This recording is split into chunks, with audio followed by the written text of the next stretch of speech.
Hello, Music 12 students. This is Mr. Gennaro speaking. Getting ready to jump straight into Chapter 8 here.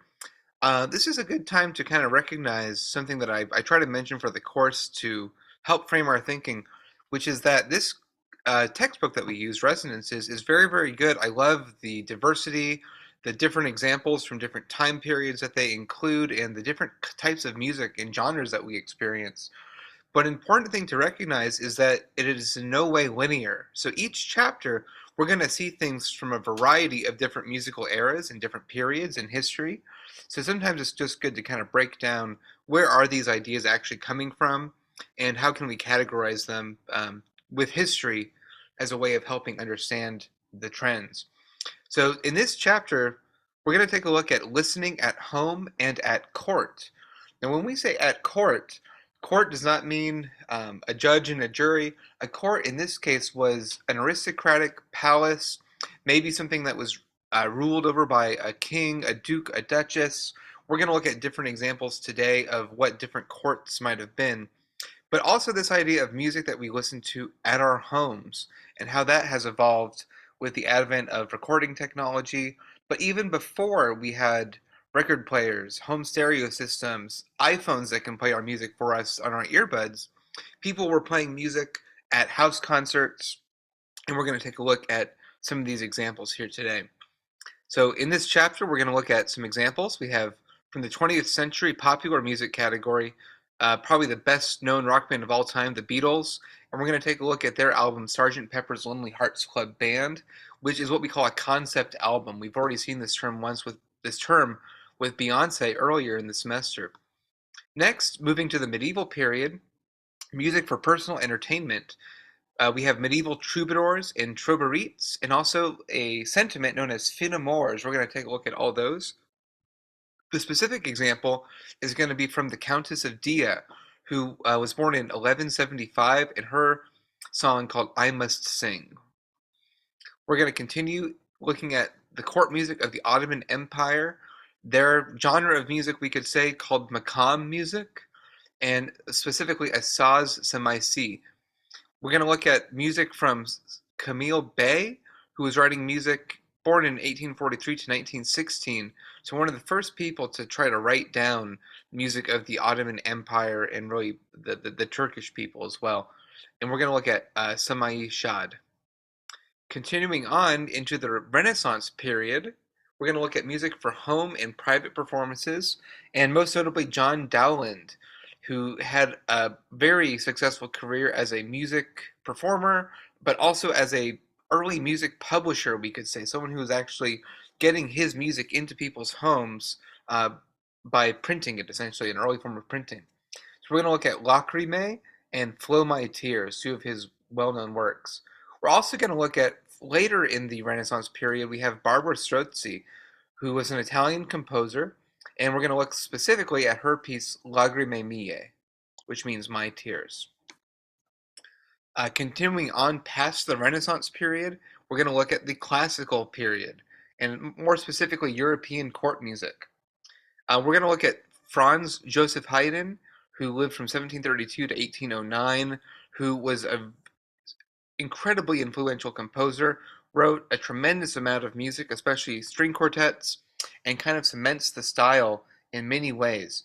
Sometimes people throughout music history will call Haydn actually Papa Haydn because so many composers looked up to him as kind of a role model figure and were very inspired by his work. We're going to look at one of his famous string quartets called String Quartet Opus 33, number 2, which has the nickname called The Joke. And last but not least, we're going to hear about the Romantic era, chamber music, and Salon culture. We've already seen this term before, Salon culture.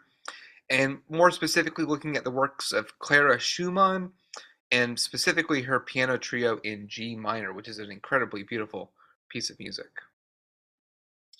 So let's go ahead and jump in with the introduction. I like to include some images so we can see here kind of what we recognize now as maybe home listening equipment. Maybe you have a nice set of speakers at your house that you like to play your songs on, or maybe you're someone who mostly listens to their music off of their phone or maybe headphones, maybe AirPods perhaps. So the way that we listen to music at home has certainly evolved, but let's go ahead and jump in. Today, you can enjoy almost any kind of music in the privacy of your home. In fact, it seems likely that every kind of music is heard through headphones and stereo speakers more often than it is heard live. However, it is important to address the context for which music is created, and only certain types of music have traditionally been available for home consumption. In the previous chapter, we examined a series of public concerts and considered musical works that were created for the concert stage. In this chapter, we will focus on musical genres and works that were created explicitly for performance and enjoyment in domestic environments. So, if you remember chapter 7, talking about music at public concerts, something that was an event that you actually had to travel to, perhaps buy tickets for, and go out of your way to listen in this public setting, which is great. I think that's a very important part of music is being part of the community of other listeners, being able to see the performers on the stage. There's nothing like that live performance. At the same time, we know that people were also having music as entertainment in their houses, and this has evolved over time into, along with the recording industry, ways of listening to any song that we want on our phone, or maybe you have a CD collection or a library system on your computer that you catalog all your songs. Maybe you're using online streaming platforms. All of these are very new technologies. The fact that you can call up any artist at any time is really astounding when you think about it, and that's a very short history. Only in the last maybe 50 years have people been able to collect music to the level that we have now. This wasn't always the case. So music in the home was incredibly important, and we'll take a look at different examples. Let's continue with the introduction here. We've already encountered a few such pieces. These were all home performance pieces with the intention. We have Franz Schubert's Elf King, for example, in Chapter 5, which was intended for performance at a living room concert before a small audience. The environment for which this song was created determined many of its characteristics. Because he knew the performance space would be small, Schubert wrote for just two performers. Much later, composers following in Schubert's footsteps would provide full orchestral accompaniment for their songs, but Schubert used only a piano. At the same time, Schubert's goals for this song could only be achieved by means of an intimate performance. He sought to communicate an intense drama to a rapt audience. This is not music for a noisy bar or a cavernous hall. Schubert wanted the singer and listener to be physically close and to share an emotional experience. While we can enjoy public music in private or make private music public, baritone Dietrich Fischer-Dieskau's most famous performance of the Elf King was broadcast on TV, for example. The experience is enriched by remembering how the music was meant to be consumed. Knowing about the original performance environment also helps us to understand why certain musical decisions were made. Such considerations will apply to all of the diverse examples in this chapter. So really, this ties into question number one that talks about why does knowing where a piece was intended to be performed matter, right? For Schubert, I always like to refer to this picture here. We can see Schubert at the piano. This would be a typical salon. I borrowed this picture from chapter 5. And remember, when we see the Elf King, or when we talk about that piece, it was meant to be performed in this small size room. So a piano and a solo vocalist would be plenty loud enough to, one, fill up the space, but also when you're standing maybe 5 feet away from a singer who's telling you this very compelling and almost kind of creepy story of the Elf King, like we covered, that environment being so close to the performer really changes the experience, right? It's like seeing um, a play versus seeing a movie. When you're close to the staged action, you really feel it in a different way as a audience member. Excuse me. So, question number one is asking you to talk about the importance of the environment and also to draw from what kinds of chamber music have we already seen. So you can talk here about Franz Schubert and more specifically the Elf King and why that was such a well-suited piece for this kind of environment. Okay, now we're going to jump into the Beatles here. Now, even if you're not a huge fan of the Beatles, I'm sure that you've heard their names before. They're such a popular and important figure in music history, and they kind of cement the idea of what a rock band or what a pop band could be. They did everything and more. And they also changed the way that we think about the album, and we'll take a look at that. So the Beatles, Sgt. Pepper's Lonely Hearts Club Band. We can see here the album cover. The Beatles are wearing these interesting costumes. We would say that they're maybe Edwardian style military wear, actually. And when you look in the back, there's actually all these different figures from history. I think Einstein is in here. This looks like the old Beatles versus the new Beatles. So this is when they were maybe first being discovered. So just look at this maybe more close up when you get a chance. It might seem odd to start with an album by a famous rock and roll band who once performed in front of 55,000 fans at Shea Stadium in Queens and appeared frequently on national television. No performers of the era were more public. However, this album represented a deliberate and explicit break with the concert model, and it was intended to be heard through headphones by attentive, isolated listeners. So we're getting into question number 2 now that talks about why was this album a deliberate and explicit break from the model of the concert tradition? And the second part of the question, what elements of production and important people contributed to the unique approach of the album? Let's read more.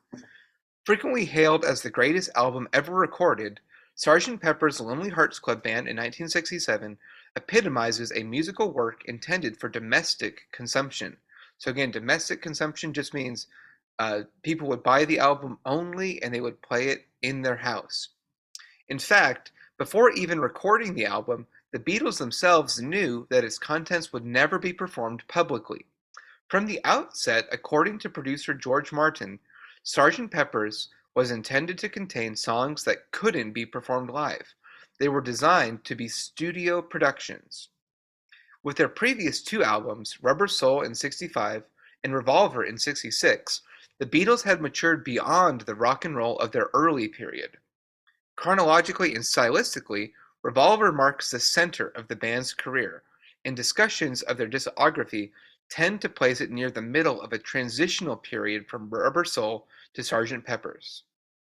The Beatles had become a rock band, and Sgt. Pepper's represents a continuation and an acceleration of their progression away from Beatlemania and the British invasion era.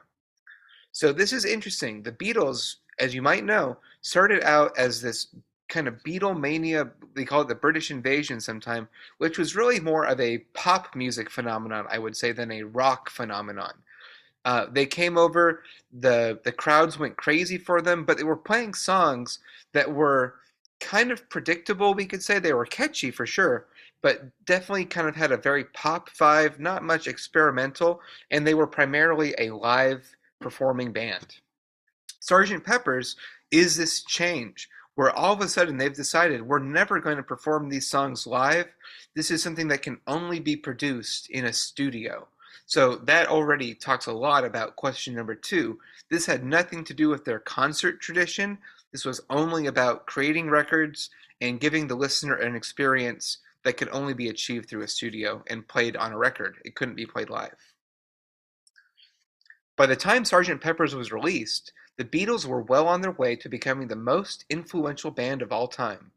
Along with Rubber Soul and Revolver, it is remembered as one of the first albums of the album era, a period from the mid-1960s to the mid-2000s during which the album in various formats, this could be an LP, an 8-track, a cassette, or a CD, was the dominant medium for recorded music.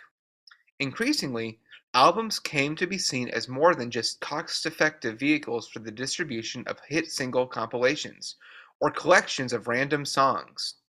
Artists had come to view their albums as extended works of art, in which each song was a part of a unified whole, and the Beatles were at the forefront of this trend. So again, this goes back to the idea of the concept album really being developed for the first time. Prior to this, as they mention, an album was just a way of getting the hit songs to people or it might be a collection of hit songs, but they were kind of random. They didn't have a central theme or a through line through the whole album that anyone could point to. The Beatles are one of the first bands to do this effectively, where they were trying to make the album feel like one complete work, where every song led directly into the next one and told some kind of through line story through the complete size of the album. Let's continue here.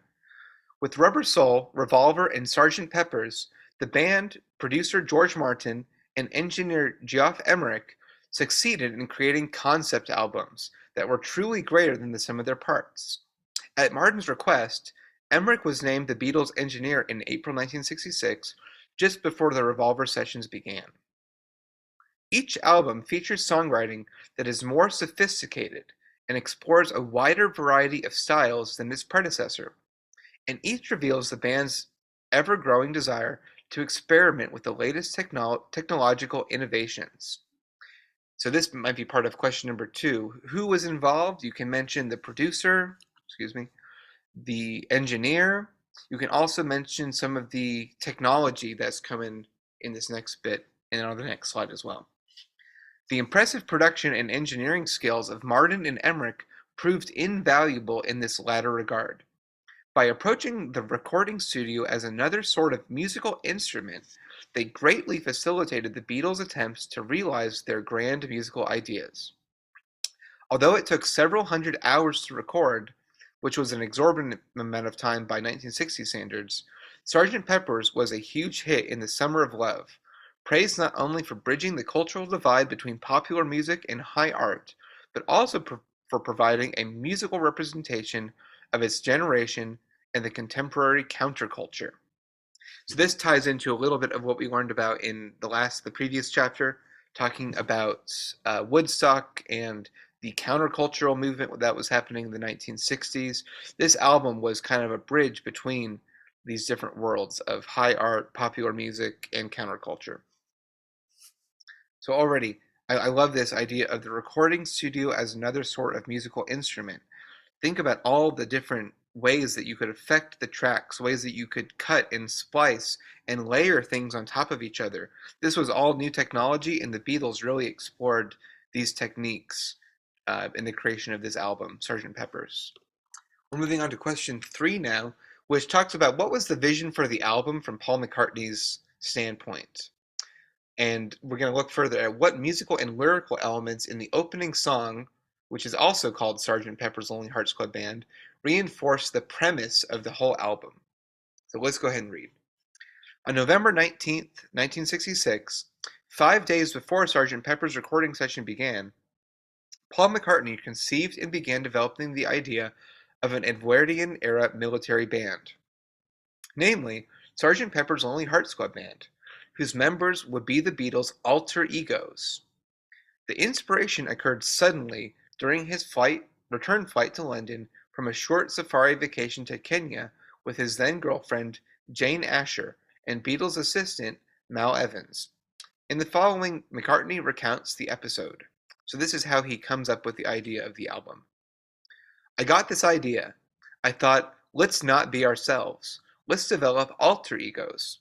Let's actually take on the personas of this different band, we could say. How would somebody else sing this?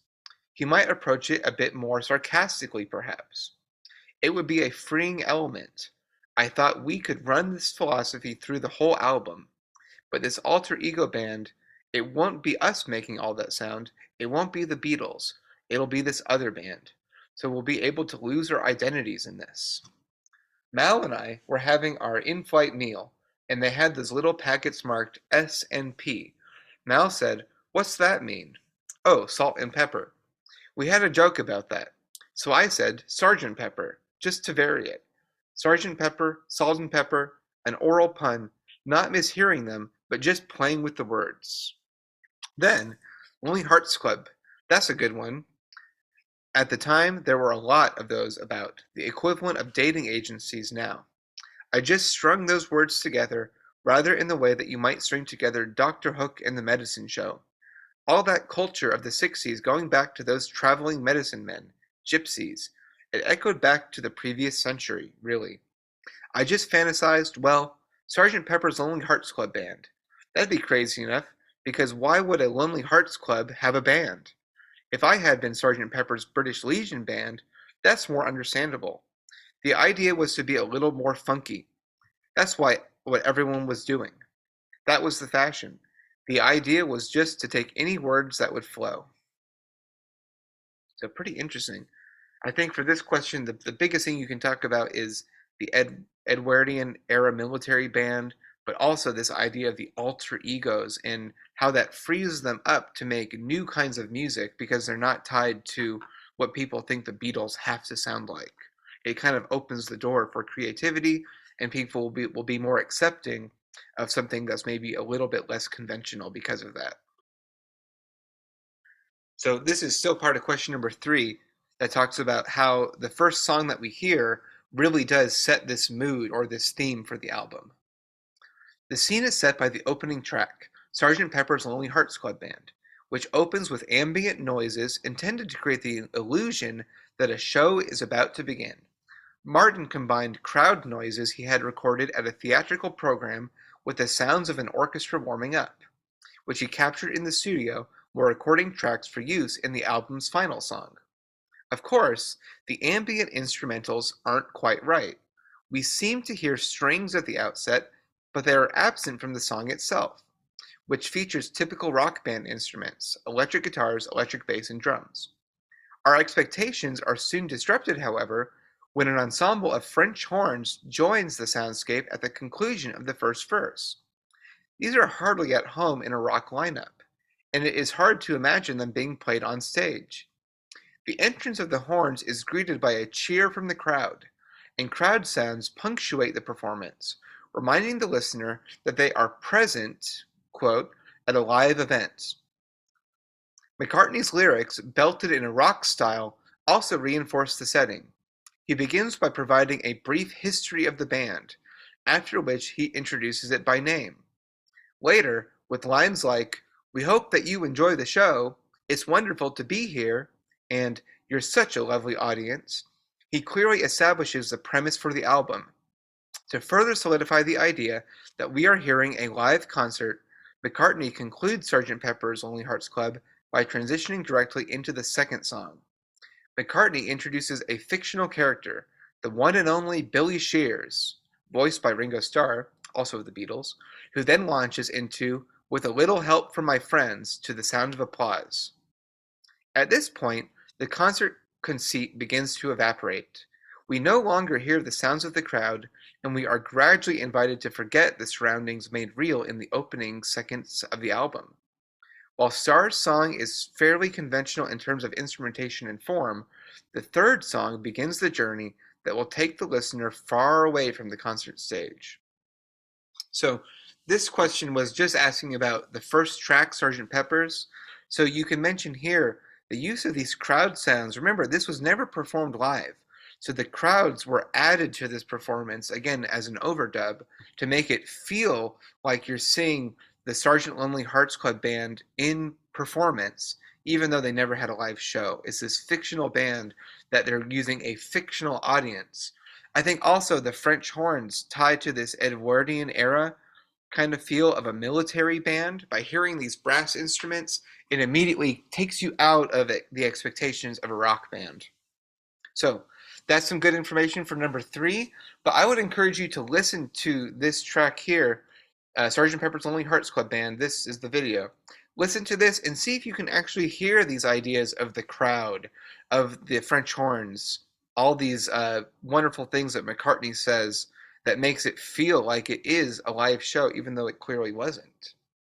And again, I think this kind of connects back to chapter 1, when we talk about the sounds of the junkyard, for example. This idea that using non-musical sounds like a crowd sound really does shape the way that we listen to this album in a different way. So sometimes sound, not necessarily music, is essential in creating our understanding. Again, watch this video, pause my own video here, and you can watch Sgt. Pepper's Lonely Hearts Club Band, the first track of the album. And we're going to get to the next track here, Lucy in the Sky with Diamonds.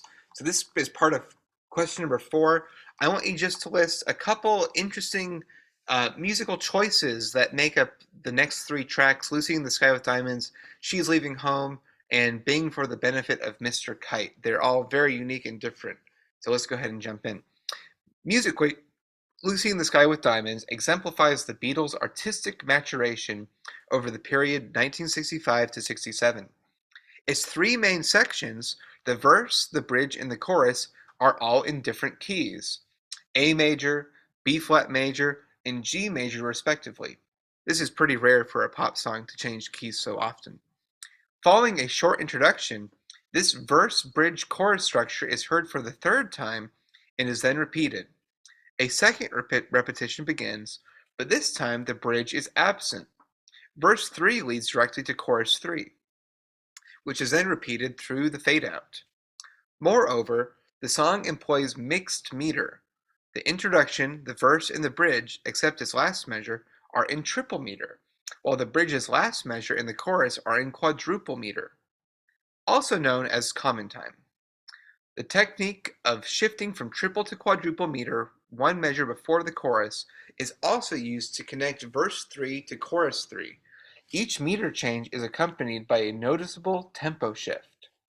So already, these are some unique things that you can mention for question 4A, talking about the use of different keys for different sections of the songs mentioned here, and the idea of using mixed meter, like triple and quadruple at different times, really makes the song sound unique. Most pop songs don't change keys. Most pop songs don't have mixed meter, and also tempo changes. These are all 3 things you could already mention. Let's also check out this part. Lucy in the Sky with Diamonds also reflects the Beatles' increasing tendency to utilize sounds and instruments infrequently heard in contemporary rock. The song's introduction, for instance, features a memorable keyboard part, brilliant in its simplicity, played by McCartney on a Lowrey DS-01 Heritage Deluxe electric organ. The ear-catching harpsichord or celeste-like sound used for this part is probably a combination of the organ's harpsichord, vibraharp, guitar, and music box stops. Then, about halfway through the first verse, Harrison enters on the tempura, a long-necked, unfretted lute commonly associated with Indian classical music. Typically, as heard here, the player plucks the strings, usually 4 or 5, in a continuously repeating pattern, producing a buzzing, overtone-rich drone. In Western art music, the repetition of a musical pattern numerous times in succession is called an ostinato. So already, this is another point you can mention, is the use of non-conventional instruments for a rock album. We have the electric organ, which is using a combination of what we call stops. An organ can produce many, many different tones or timbres. So they're using a harpsichord, vibraharp, guitar, and music box sound, all played on the organ in combination at the same time. We also hear the tempura, which is the Indian classical instrument that we saw in a previous lecture. This is really a droning instrument. It doesn't play melodies. It just gives us that nice buzzy sound with a lot of overtones that makes it sound rich and full, even though it's just really providing background accompanimental noise. Now, this is important to talk about the use of Indian music on this album. Indian music's influence is again evident at the start of the first bridge. Here, as author Peter Lavezzelli explains, Harrison mirrors Lennon's lead vocal with electric guitar, as if he were playing a sarangi behind a khayal singer. The Beatles' guitarist is known to have liked Lucy in the Sky with Diamonds a lot. In discussing his contributions to its arrangement, Harrison highlights the song's integration of non-Western elements. So George Harrison was the guitar player, and we're saying that he's mirroring the vocals with the electric guitar, just like how oftentimes an instrument called a sarangi will play the same melody as the singer in Indian classical music. So George Harrison writes, or says, I particularly like the sounds on it where I managed to superimpose some Indian instruments onto the Western music. I like the way the drone of the tambura could be fitted in there. There was another thing.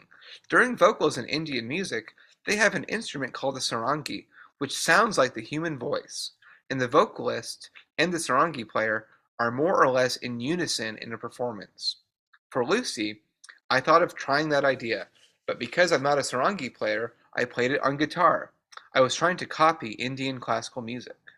Here we see a picture of George Harrison, who got very, very interested in Indian classical music and actually studied with the sitar master Ravi Shankar, who we talked about in a previous chapter as a very influential player of the sitar who kind of popularized classical Indian music to the West. So already you can mention this for part question 4a, talking about the use of Indian instruments in this way is also a highlight of that song, Lucy in the Sky with Diamonds.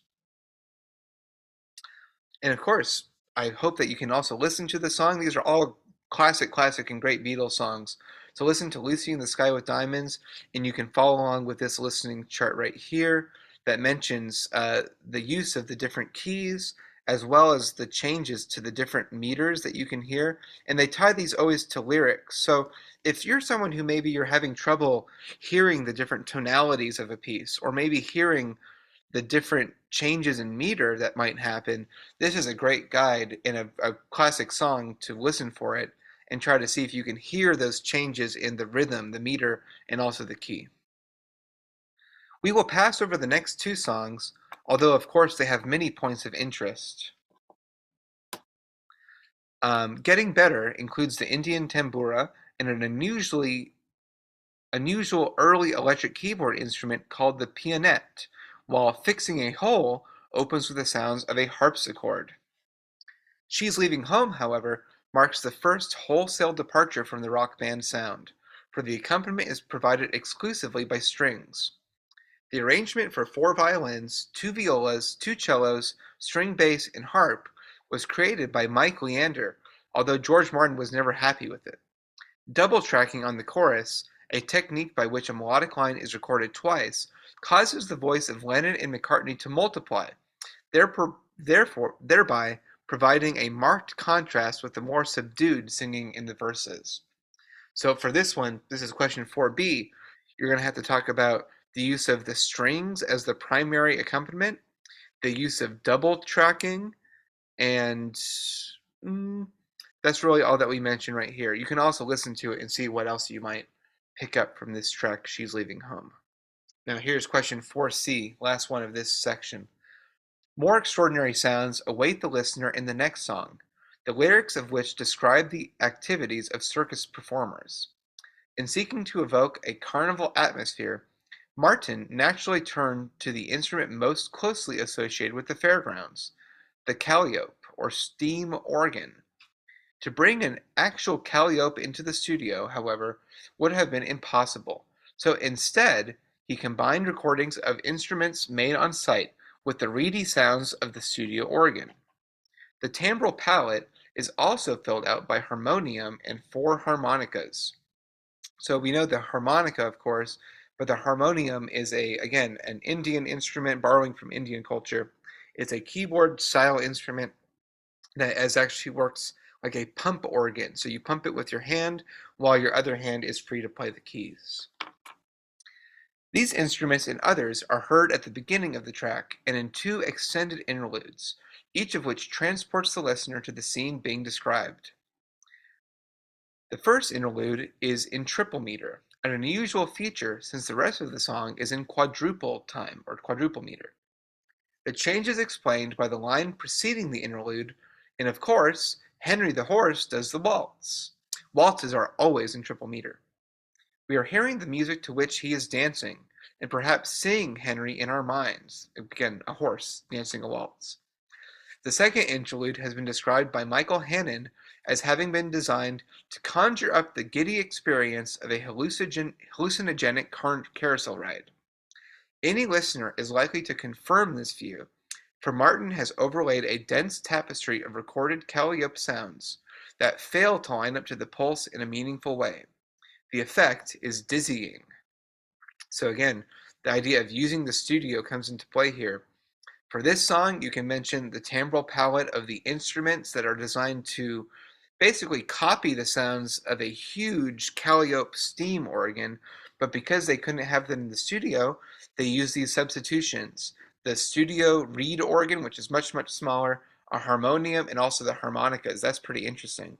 It creates this very interesting timbral palette. We also see again the use of different types of meters, changes in triple to quadruple. The triple meter is really used to show this idea of the horse dancing the waltz, kind of an absurd idea, of course. And last, we get this these layering of the recorded calliope sounds that don't quite line up with the pulse. So again, this hallucinogenic carousel ride, they're trying to give this track that kind of feeling. And of course, listen to this track here, being for the benefit of Mr. Kite. This all goes with 4C. Now we're moving on to question number 5, which again asks you to just take a look at two songs. These two songs, however, come from the second side of the album.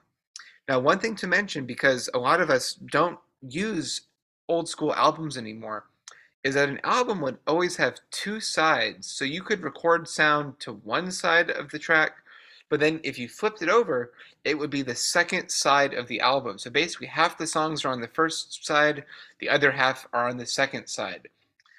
So let's go ahead and read on here. We must consider for a moment the nature for the medium for which Sgt. Pepper's Lonely Hearts Club was intended. So far, all of the songs we have encountered appeared on the first side of the LP. Being for the benefit of Mr. Kite, closed out that side with his hallucinogenic carousel ride. Next, the listener would have to take a brief break from listening in order to turn the record over. What they encountered next would represent the most distant point on their sonic journey. The North Indian instruments heard in Within You Without You are not new to the listener, but Harrison goes further in his efforts to absorb and reflect Indian musical influences, such that this song represents the Beatles' deepest foray into the world of Indian music. The Beatles' fascination, especially Harrison and Lennon's, with Indian music and philosophy began in 1965. The songs Lucy in the Sky with Diamonds, Norwegian Wood, This Bird Has Flown, From Rubber Soul, and Tomorrow Never Knows, from Revolver, contain obvious examples of Indian musical influence. Primarily written by Lennon, all three are firmly rooted in the Western popular music tradition. Their Indian elements, though innovative, are essentially superficial, a sort of sonic flavoring, mainly involving the use of non-Western instruments, like the sitar and the tambura. So when we think about the Beatles, especially for any of these tracks, they were definitely big fans of Indian music, and they knew just enough to borrow something and make it interesting for their purposes. But remember that this is never really a true representation of Indian classical music. It's just an inspiration. They use the word a flavoring of the album. Let's continue with question 5A, with Within You Without You. This track features a veritable orchestra of Indian and Western instruments, including 3 tamburas, 2 dilruba, which is a bowed lute from India, a sitar, 8 violins, 3 cellos, and a tabla, which is a pair of Indian hand drums.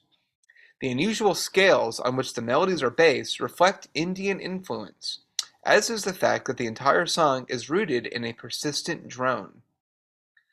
Other Indian-derived elements include the slides we hear between pitches and the use of call and response between solo and grouped instruments. The lyrics convey Lennon's understanding of Eastern philosophy. The inclusion, at Harrison's request, of the image of 4 Indian gurus on the album's iconic cover further attests to the culture's profound impact on the band at this time. The gurus appear there in a collage of several dozen celebrities and historical figures, before which the Beatles stand, posed as the fictional Lonely Hearts Club Band in their brightly colored Edwardian-era military uniforms. So definitely a huge influence of Indian music on the band at this time. For question number 5A, I would probably write about the use of the instruments again that definitely inspire this Indian influence, but we also have the fact of the slides and the scales in the melodies, the persistent use of the drone that gives us a root note for the whole piece, and also you can mention call and response. And again, listen to this track here, Within You Without You. Here's for question 5b on slide 17 here. Near the end of the second side, so this is toward the end of the album, Sgt. Pepper's Lonely Hearts Club Band returns as a reprise. It seems to the listener that this is the end of the concert, a message reinforced by the lines, "We hope you have enjoyed the show," and "We're sorry, but it's time to go." The song sounds a little bit different than it did the first time. It's faster, shorter, and at a lower pitch level. The crowd sounds are back, however, and cheers at the end suggest that the concert has indeed concluded. Instead of concluding, the music transitions directly into a final song, the longest and most complicated song on the entire album. A Day in the Life begins with the spare texture of guitar and piano, but upon the words, "I'd love to turn you on," the listener is gradually overwhelmed by a sound that grows in volume, pitch, and intensity with inevitable force. Although it is hard to identify what we are actually hearing, it is 40 orchestral musicians, each recorded 4 times for a total of 160 tracks. It was during this recording session that Martin captured the ambient warming up noises heard at the beginning of the album.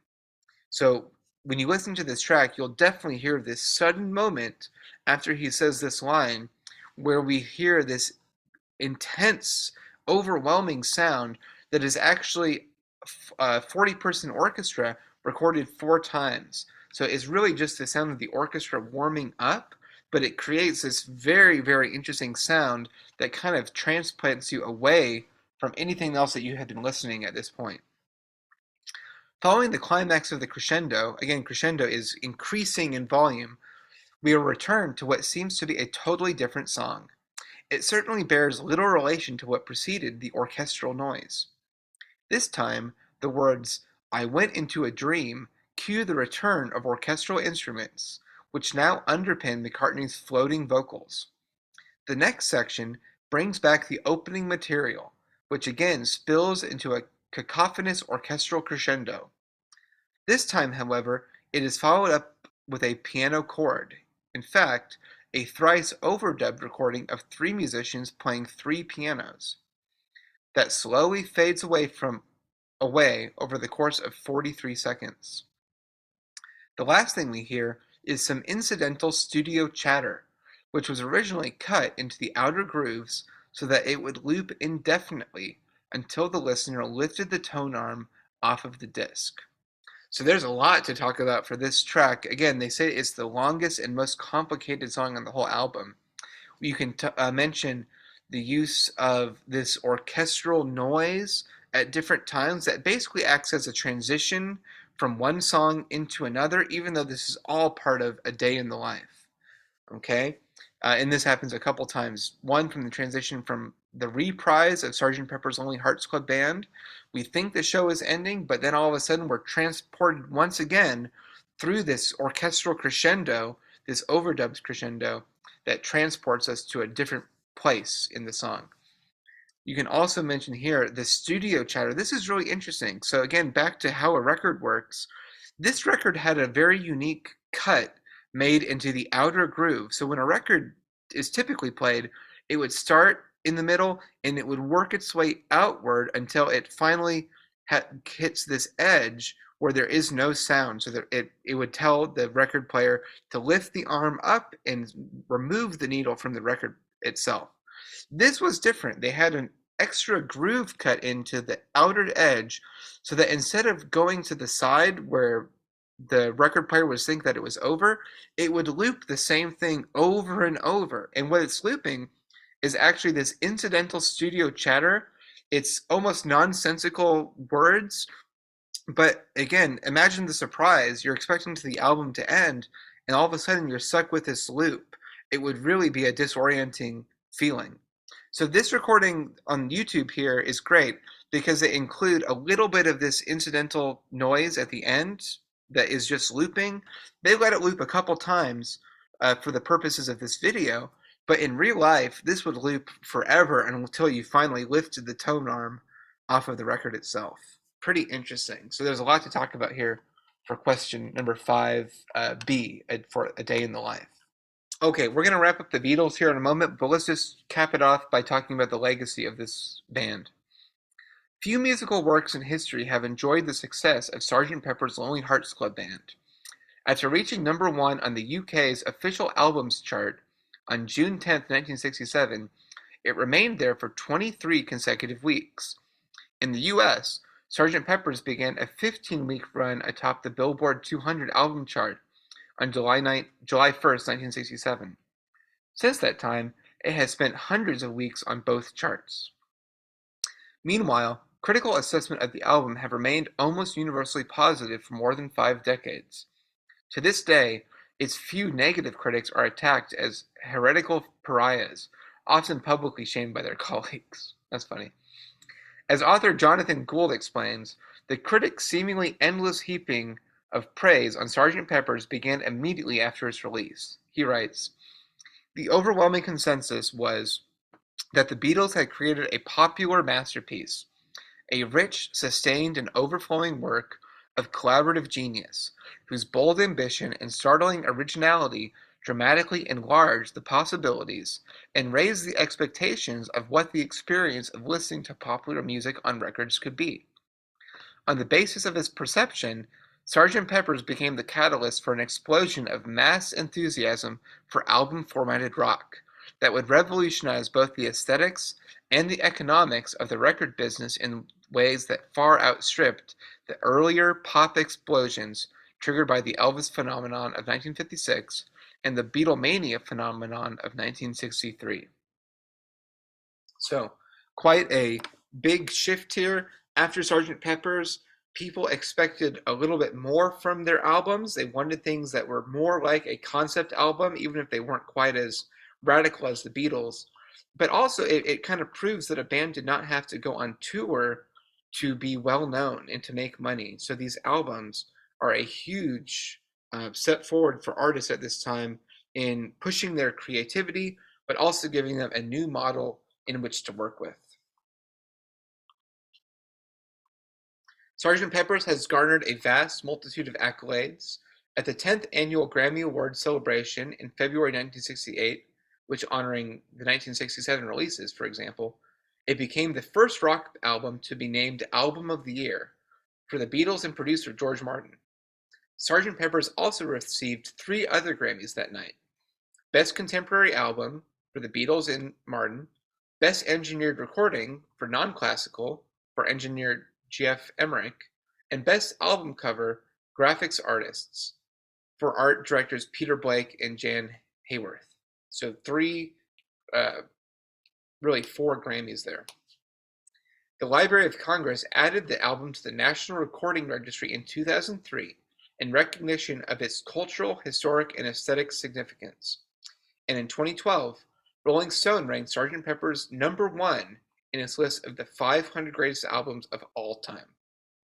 As of today, it has sold more than 32 million copies worldwide, making it one of the best-selling albums ever released.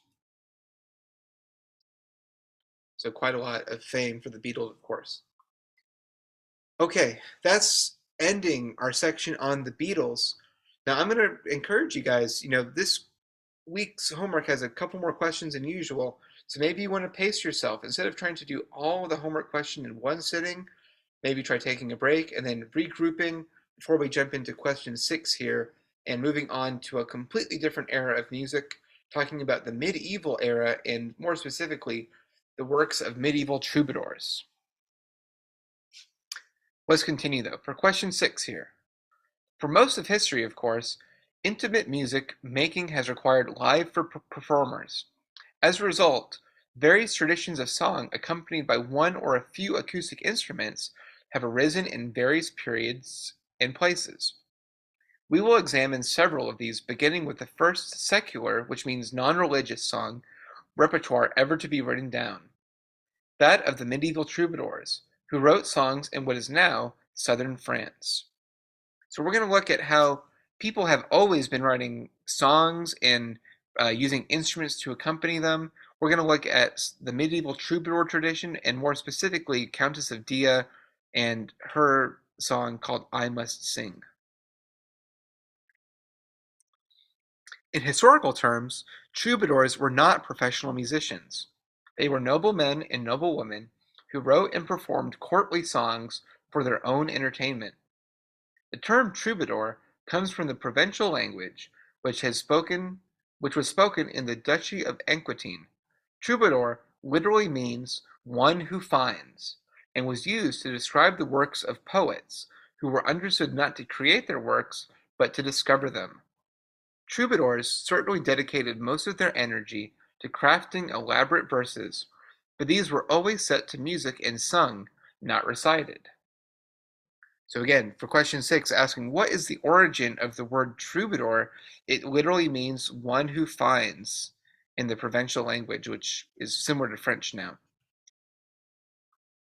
Although troubadours wrote in dozens of distinct genres, they were primarily occupied with romantic concerns.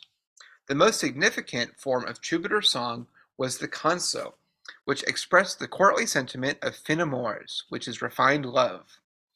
Typically speaking, fin amours was the passion that a knight felt for the lady he served.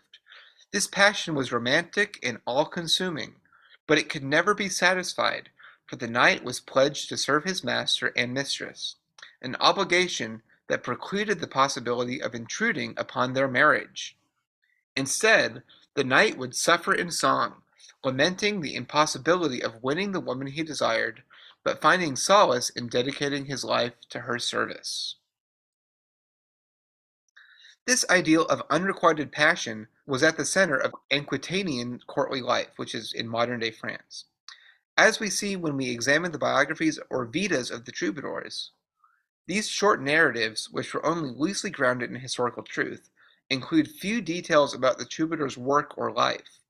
Instead, they focus entirely on the noble personages whom the troubadour loved and on behalf of whom the troubadour suffered.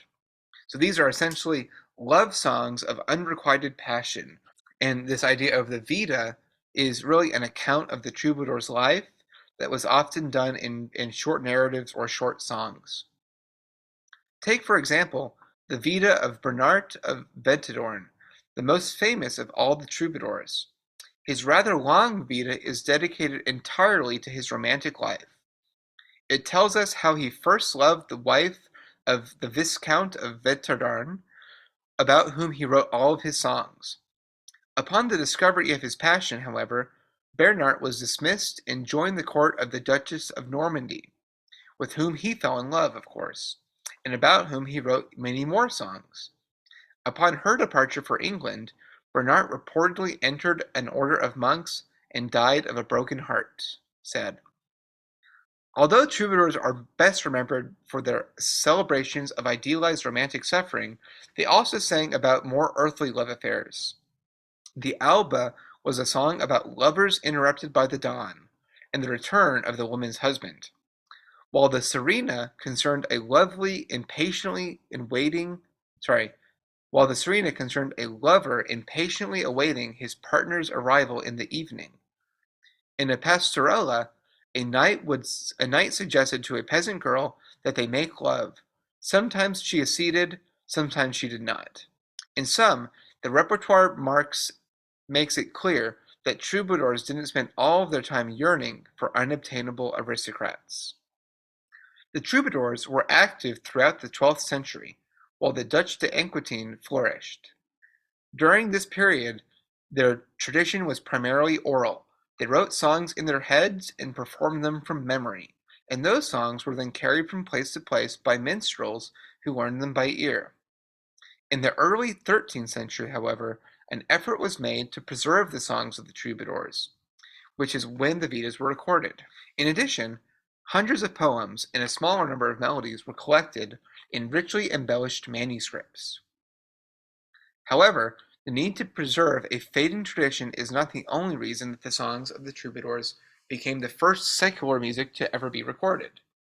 The troubadours and their supporters were also in the unique position of having access to the wealth and education necessary to write music down. In the medieval era, books were difficult and expensive to produce, and were therefore enormously valuable. The pages were usually vellum, which is dried sheepskin, and few people had the skills necessary to read or write. Music literacy, in particular, was largely restricted to clerics. While the troubadour repertoire is prized, we must remember that it offers only a glimpse into the rich traditions of song and dance music that flourished in medieval oral culture. So, this is to say that, and this relates again to question number 7 about how was this documented. They had the need to document these songs, one, just for prosperity, to keep them in the tradition so they wouldn't be lost, but also these were people who were in a unique position. They were educated, they had financial means to afford even the vellum, the material that they had to write on. So they were in a unique position to write this down. So this goes into the process of how the troubadour songs were documented for question 7. Of course, there was many more song traditions at this time in dance music, but often it is not cataloged, so much of it has been lost, unfortunately.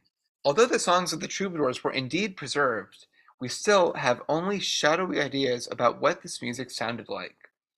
This is because only the melodies were recorded, using a primitive form of notation that did not indicate rhythmic values. The extant manuscripts seem to suggest, therefore, that troubadours sang without accompaniment, but we know from illustrations that this was not the case. Manuscript illuminations depict troubadours and minstrels playing a variety of instruments, including the lute, the sitar, viol, rebec, psaltery, harp, shawm, and bagpipes. It is clear that these instruments were used to accompany both dancing and singing. Today, therefore, performers use their imaginations when they approach the troubadour repertoire, creating appropriate accompaniments based on what we know about the instruments, styles, and practices of the time. So again, we only have the melodies written down, so we know that they were singing these melodies, even though they are not in full musical notation that we would recognize today. But people are able to use what they know about the style and the traditions of the time to try to recreate what this music might have sounded like. And again, none of the instruments that were being used had any kind of notation that we have, so we have to assume that they were accompanying in what we know about the style of the time. Mystery surrounds not only the songs, but their creators. Most of the troubadours are known only by their brief vidas, which are highly unreliable. Remember, they were talking about their love lives and other parts of their personal lives, so oftentimes they were maybe stretching the truth to make things seem more dramatic than perhaps they actually were.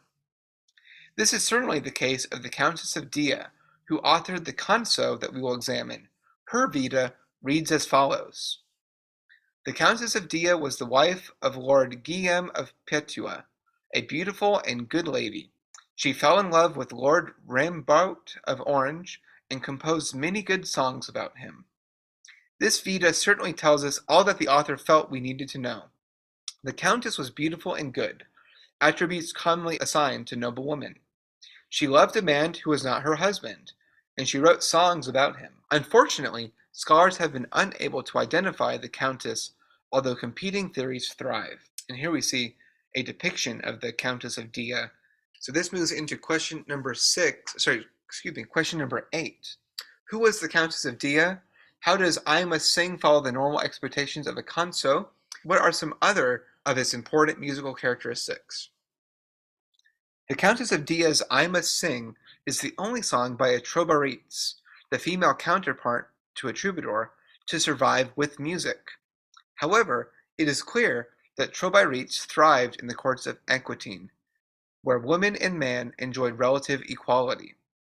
Although Trobairitz were highly regarded for their poetic skill, they were discouraged from performing their songs in public, an activity considered unseemly for a woman. Instead, male performers would learn and share their music. Trobairitz also had to be a bit more circumspect regarding their declarations of courtly love.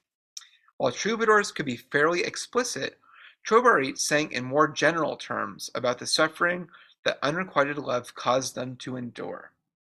So there are some stigmas or maybe some differences in how men and women were perceived at this time, that the women who were writing these songs were often not able to sing them in public. They they use the word circumspect, but basically less detailed about what they are singing about in these love songs than the men could sing, the troubadours. This continues with question number 8. I Must Sing follows the standard form for a canso. It is in 5 complete stanzas, the first of which clearly states the lover's complaint. A partial 6th stanza bids the listener farewell via an imagined messenger and offers a closing moral. Many people suffer for having too much pride. That's the moral. In the intervening stanzas, the speaker reminds her errant lover of her many fine qualities and washes her hands of any blame for the separation. So these are the lyrics here. You can kind of take an idea of what she's singing about. I must sing of what I do not want. I am so angry with the one whom I love, because I love him more than anything. Mercy nor courtesy moves him, neither does my beauty, nor my worthiness, nor my good sense. For I am deceived and betrayed, as much as I should be if I were ugly. I take comfort because I never did anything wrong, friend, towards you anything. Rather, I love you more than the sanguine did Valenza, and I am greatly pleased that I conquered you in love. My friend, because you are the most worthy, you are arrogant to me in words and appearance, and yet you are so friendly towards everyone else. I wonder at how you have become so proud, friend towards me, and I have reason to lament. It is not right that another love take you away from me, no matter what is said or granted to you. And remember how it was at the beginning of our love. May Lord God never wish that it was my fault for our separation. The great prowess that dwells in you and your noble worth retain me, for I do not know of any woman, far or near, who, if she wants to love, would not incline to you. But you, friend, have such understanding that you can tell the best, and I remind you of our sharing. My worth and my nobility should help me, my beauty and my fine heart. Therefore, I send this song down to you, so that if it would be my messenger, I want to know, my fair noble friend, why you are so cruel and savage to me. I don't know if it is arrogance or ill will. But I especially want you, messenger, to tell that many people suffer for having too much pride. So again, for this question number 8, you can talk about who was the Countess of Dia. She was one of the few Trobairitz who we have actually written music for. She was also, they talk more about her role in the society of the time. And when you talk about the complete or the standard form of the canso, it is typically in 5 complete stanzas. The first and the last convey essentially the same message about the complaints of the author, the lover, and the last very short partial stanza tells us almost a lesson to be learned from her account. This continues even more about these ideas. As was always the case among troubadours, the Countess of Dia set her poem as a strophic song, meaning that each stanza is sung to the same melody. Although this means that there can be no direct correlation between text and music, since the music repeats, her melody is nonetheless expressive. She uses a standard troubadour form known as bar form, which follows an A-A-B pattern. The A section starts in the medium range and then descends, perhaps emblematic of the singer's sorrow. So again, descending sorrow. The B section ascends to the song's highest note by means of a series of leaps, creating a climactic moment before returning to the low range. The song is in the Dorian mode, which is very similar to the minor mode. Only a single pitch in I Must Sing does not come from the minor scale. So again, these ideas of modes are different types of scales in Western music. The Dorian mode has a sound similar to the minor mode, so it is melancholy, sad, and somewhat serious.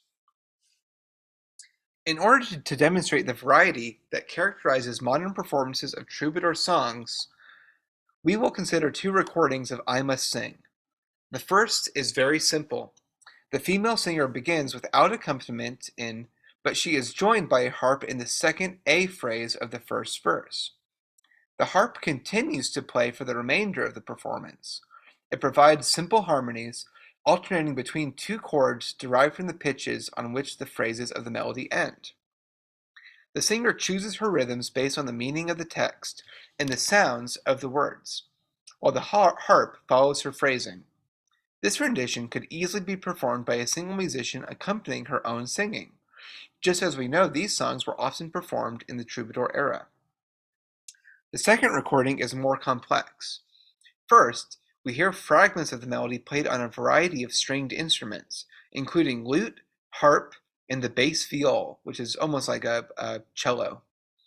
When the singer enters, she interrupts the melody with rhythmic freedom, while the instruments add flourishes.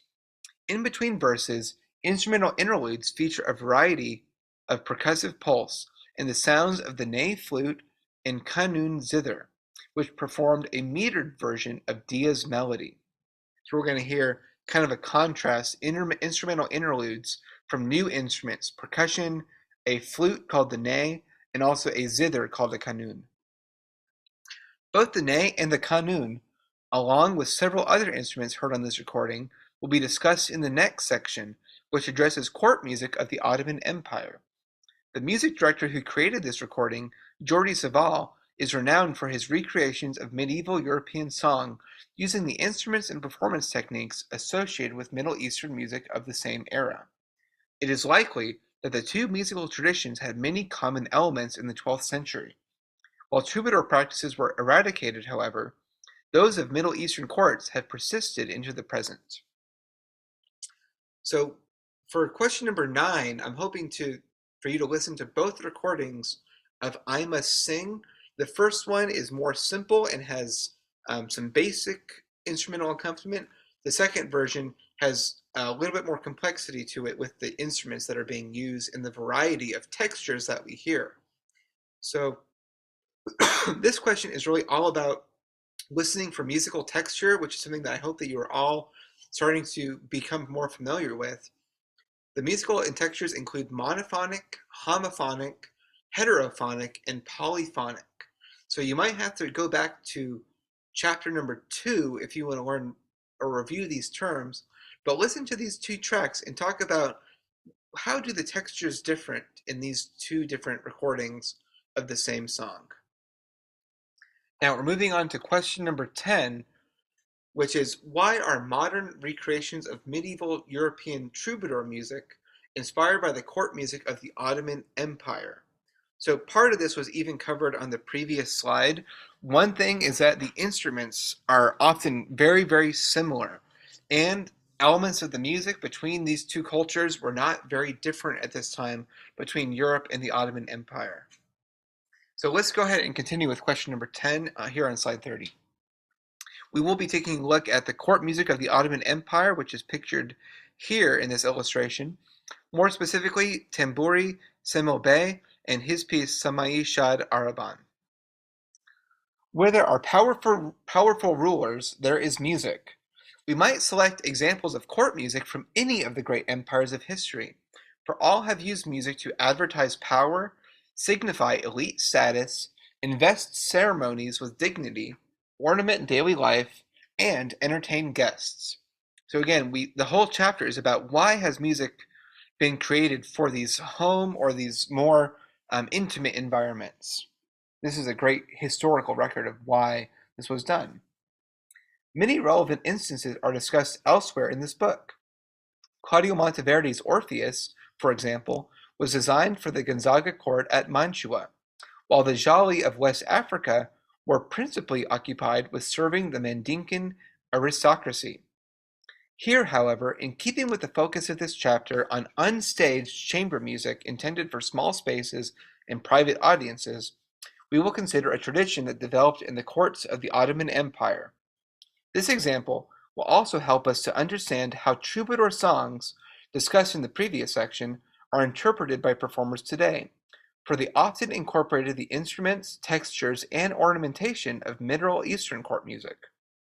Finally, the example will provide a point of reference for evaluating Tchaikovsky's exoticized Arabian music in the Nutcracker. So, a couple things here. We're already referring back to other examples in the chapter, how Orpheus, just like the Ottoman Empire music of, Orpheus by Claudio Monteverdi, was designed for aristocrats. It was entertainment for courts. We also see this with the Jolly in West Africa. We're also making a connection here to the Troubadours, which connects directly to question number 10. Why do medieval troubadour music and Ottoman music have so many things in common? Unless it makes this music gives us a better reference point for Arabian or Middle Eastern sounding music, whereas Tchaikovsky's Arabian music in the Nutcracker was on that point of maybe exoticism, where it's more of a stereotype of what he thought the music sounded like, and not really authentic to the music that comes from this region.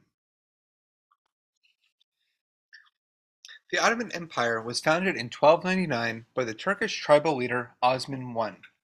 In 1453, the Ottomans captured the Christian city of Constantinople, which had until that point been the capital of the Byzantine Empire.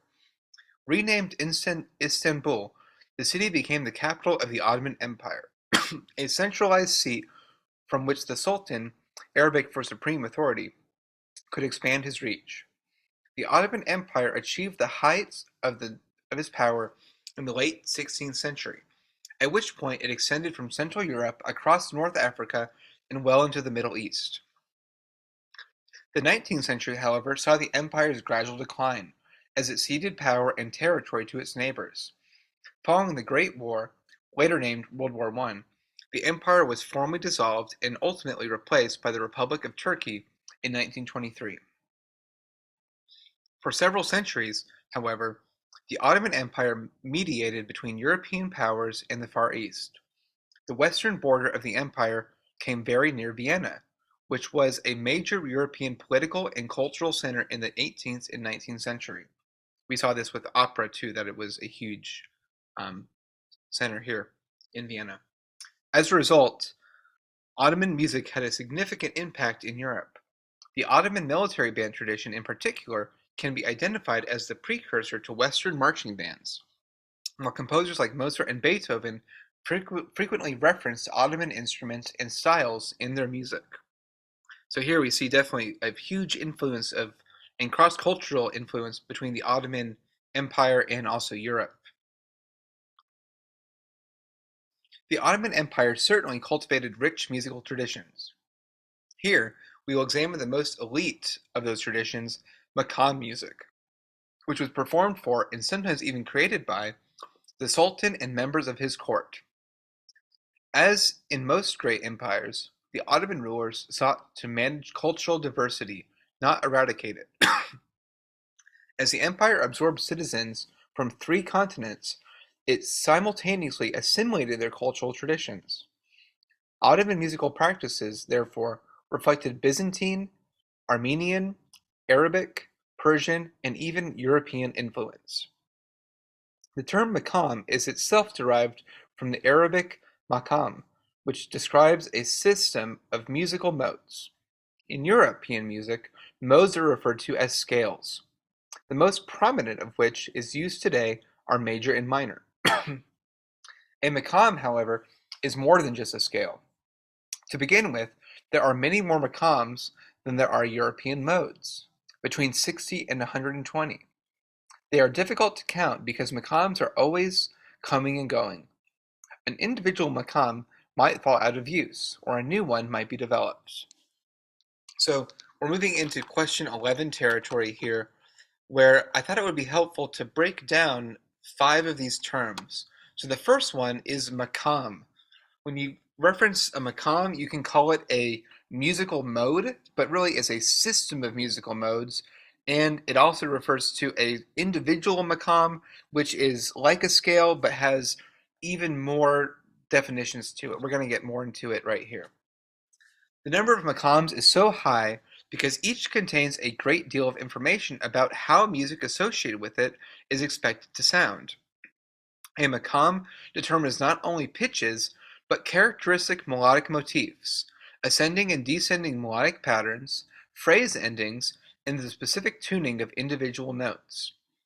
This last element can be particularly striking, for the Turkish tuning system divides each whole step into 9 possible microtones. The European system divides it into only 2.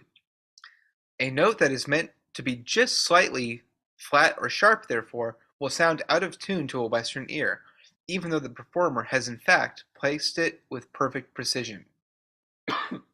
So, for question number 11, the 2 terms to talk about already are makam and also Turkish tuning system. The makam, like we said, determines the characteristics, the notes, and the motifs of the specific um, musical ideas that you're creating. So it's similar to a scale, but it has more information than a scale does in Western music. It also kind of reminds me of a raga in Indian music, but there are even more specificity here. The fact that the makam will tell you how to tune certain notes. And that moves straight into the second part, the Turkish tuning system. If you've ever seen a piano, you know that we have the black keys and the white keys. So, for example, oftentimes we'll have one black key between 2 white keys on the piano. This is what they are mentioning here when they say that the European system divides a whole tone or a whole step into only two divisions. But in the Turkish tuning system, there are actually 9 different possible notes in that span of a whole step.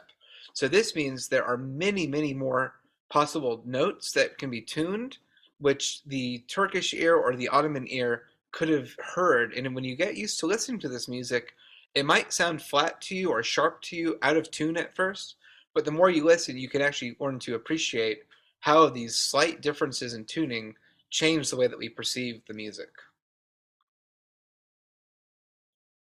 Let's continue on question 11. I'm on slide 33 now. Makam music is performed using instruments that can be found across the Mediterranean region.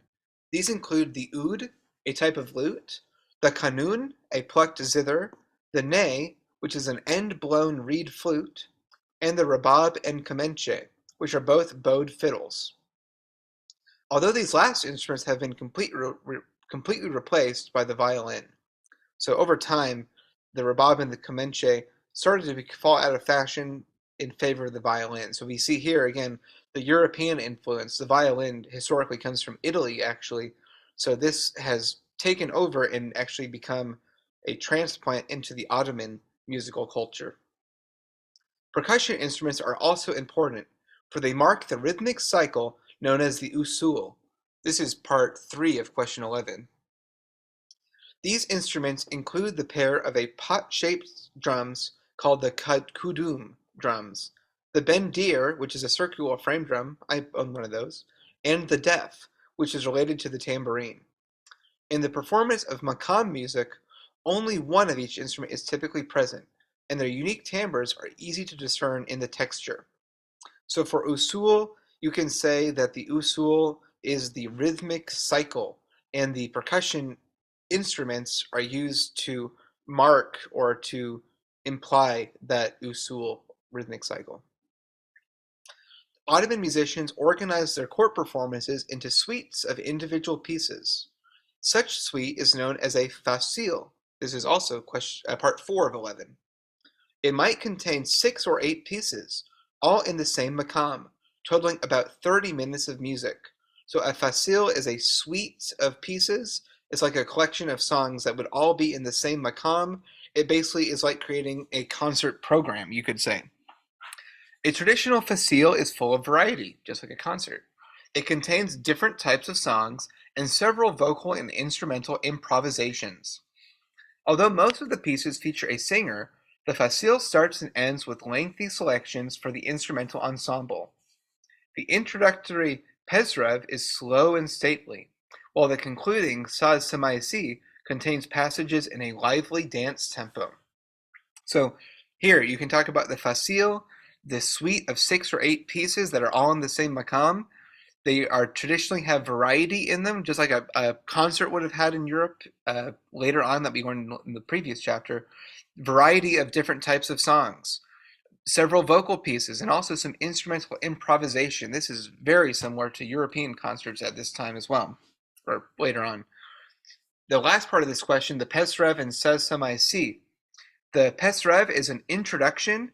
It is usually slow and stately, and again, it's played by an instrumental ensemble. It usually does not have vocals to it.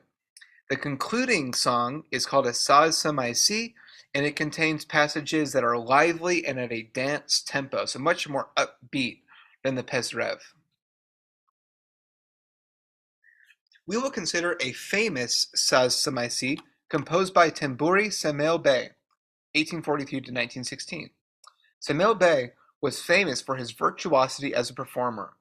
Although he began his training on the violin and kanun, he soon gained renown for his skill on the tambur, a long-necked lute that developed in the Ottoman Empire, and the kemençe. Cemil Bey lived late enough that he was able to leave behind recordings made on 78 RPM discs. These attest to his ability and continue to influence performers today, who still employ techniques that he developed and popularized. In addition to revolutionizing performance techniques, Cemil Bey left behind a large number of compositions, many of which are among the most frequently performed in the Turkish classical tradition. Although Cemil Bey did not personally serve in the court of the Sultan, the Ottoman Empire, after all, was well into its decline during his lifetime. He worked in the forms that had been developed for court entertainment. His Samâi Shad Araban, therefore, was the typical characteristics of a Saz Semaisi, and what we will examine, and by examining it, we will be able to understand how this type of composition has functioned for hundreds of years. We will also have an opportunity to hear the typical Turkish instruments and consider how they are used in performance. So again, interesting that he was kind of alive at just the right time when you think about it. He was alive during the fall of the Ottoman Empire, but he lived into the 20th century, the 1900s, where we had recording technology. So if he had been maybe a little bit younger or a little bit older, either he wouldn't have known about this music perhaps, or he wouldn't have been alive at a time where recording technology was able to preserve his playing. So kind of an interesting figure in the history of Turkish music. To begin with, we must consider the nature of compositions in the Ottoman tradition. Like medieval Europeans consider, for example, the Countess of Dia. Ottoman performers learned, composed, and taught music without the aid of notation. Although Ottoman music was notated as early as the 17th century, the purpose of notation has always been primarily to record compositions for future reference, and it is seldom used for teaching or performance. Even today, Turkish classical musicians rely on oral and oral processes, that is, listening, imitating, and correcting, to acquire techniques and repertoire. So already this is similar to what we learned about American Appalachian folk music and also Chinese traditional music, the idea of the oral and oral processes of learning, that even though sometimes these things might have been written down, especially in China, they were not ever really used for performance. They were just there to have a record of the songs.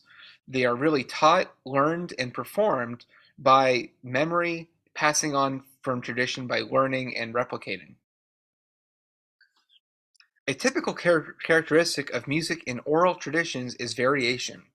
When a performer learns a tune by ear, they are likely to introduce minor alterations by accident. However, in the Ottoman tradition, variation is not only expected but encouraged.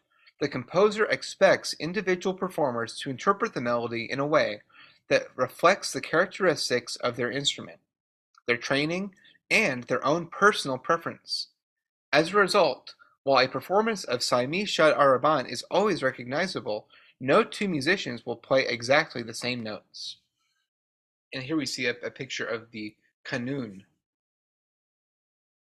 which again is a zither, a type of harp instrument.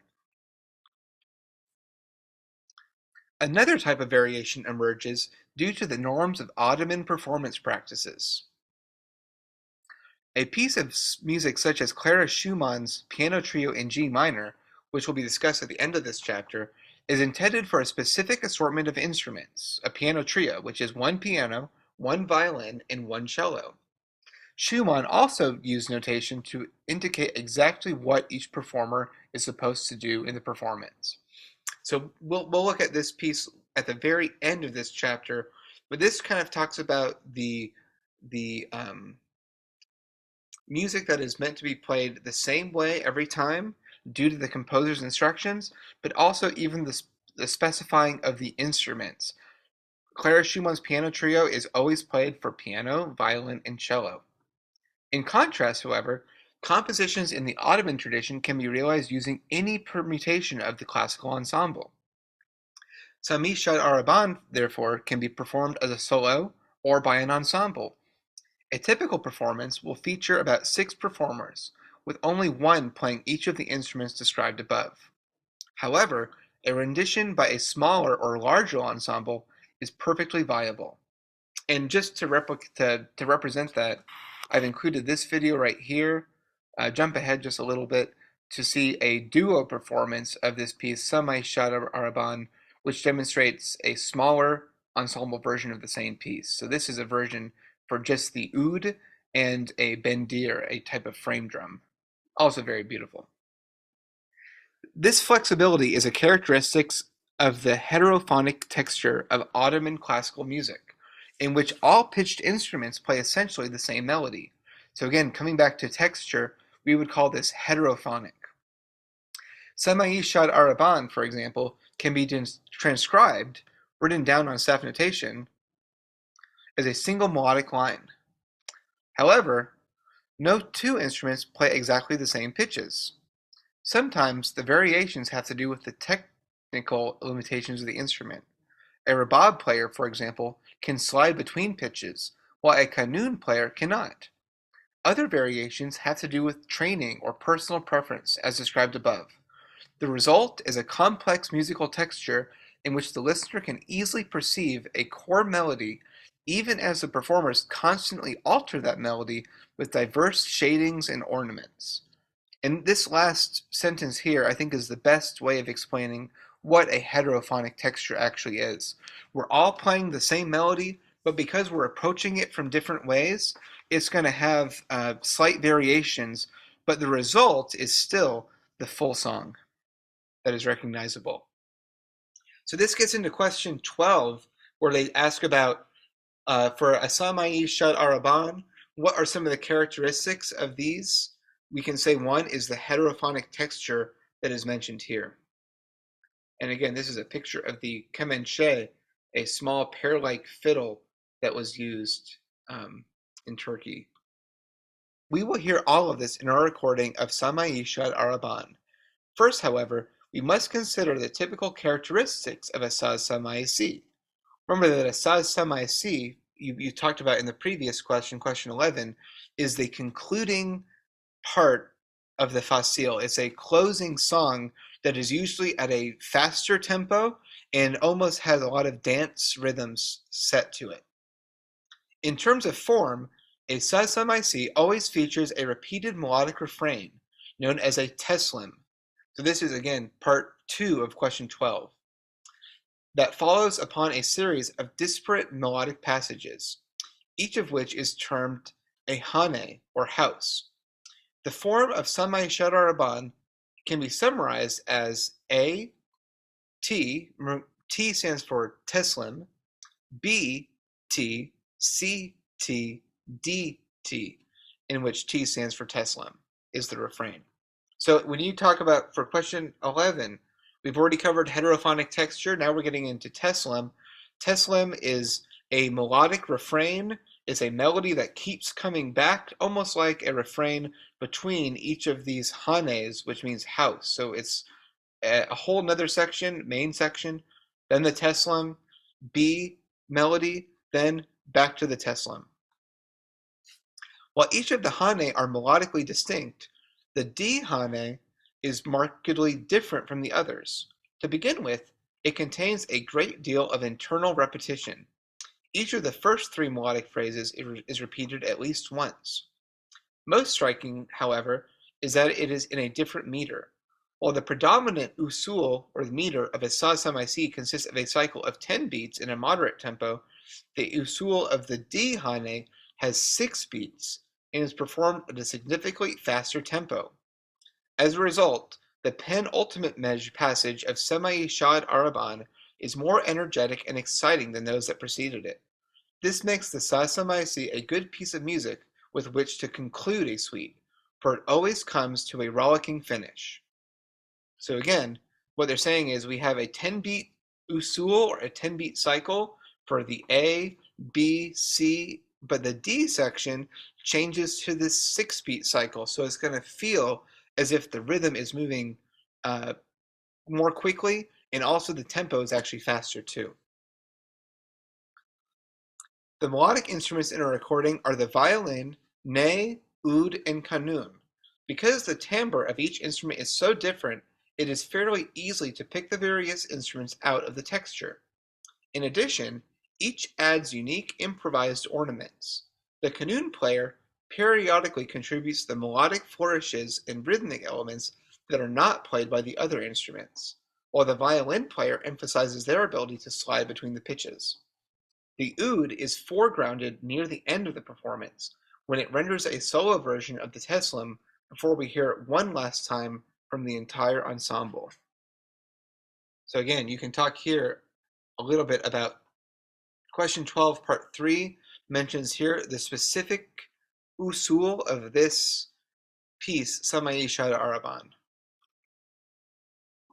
Let's continue with the next part, which is the percussion accompaniment, still part of question 12. The percussion accompaniment to Samâi Shad, and indeed to any Saz Semaisi, is not specified by the composer. Instead, the performers use their knowledge of the usul and the melody to improvise an accompaniment that demarcates the rhythmic cycle, which also reflecting the character of the melodic phrases. In this recording, we can clearly hear the jingling sounds of the depth above the regular beats of the various drums. So again, you can tell here, the important thing is a percussion accompaniment that, because none of this was written out, especially for the drums, knowledge of the melody and being able to improvise around the melody is important, but also being able to showcase their knowledge of the usul, meaning that they know phrasing or rhythms that would fit in the 10-beat cycle in this case.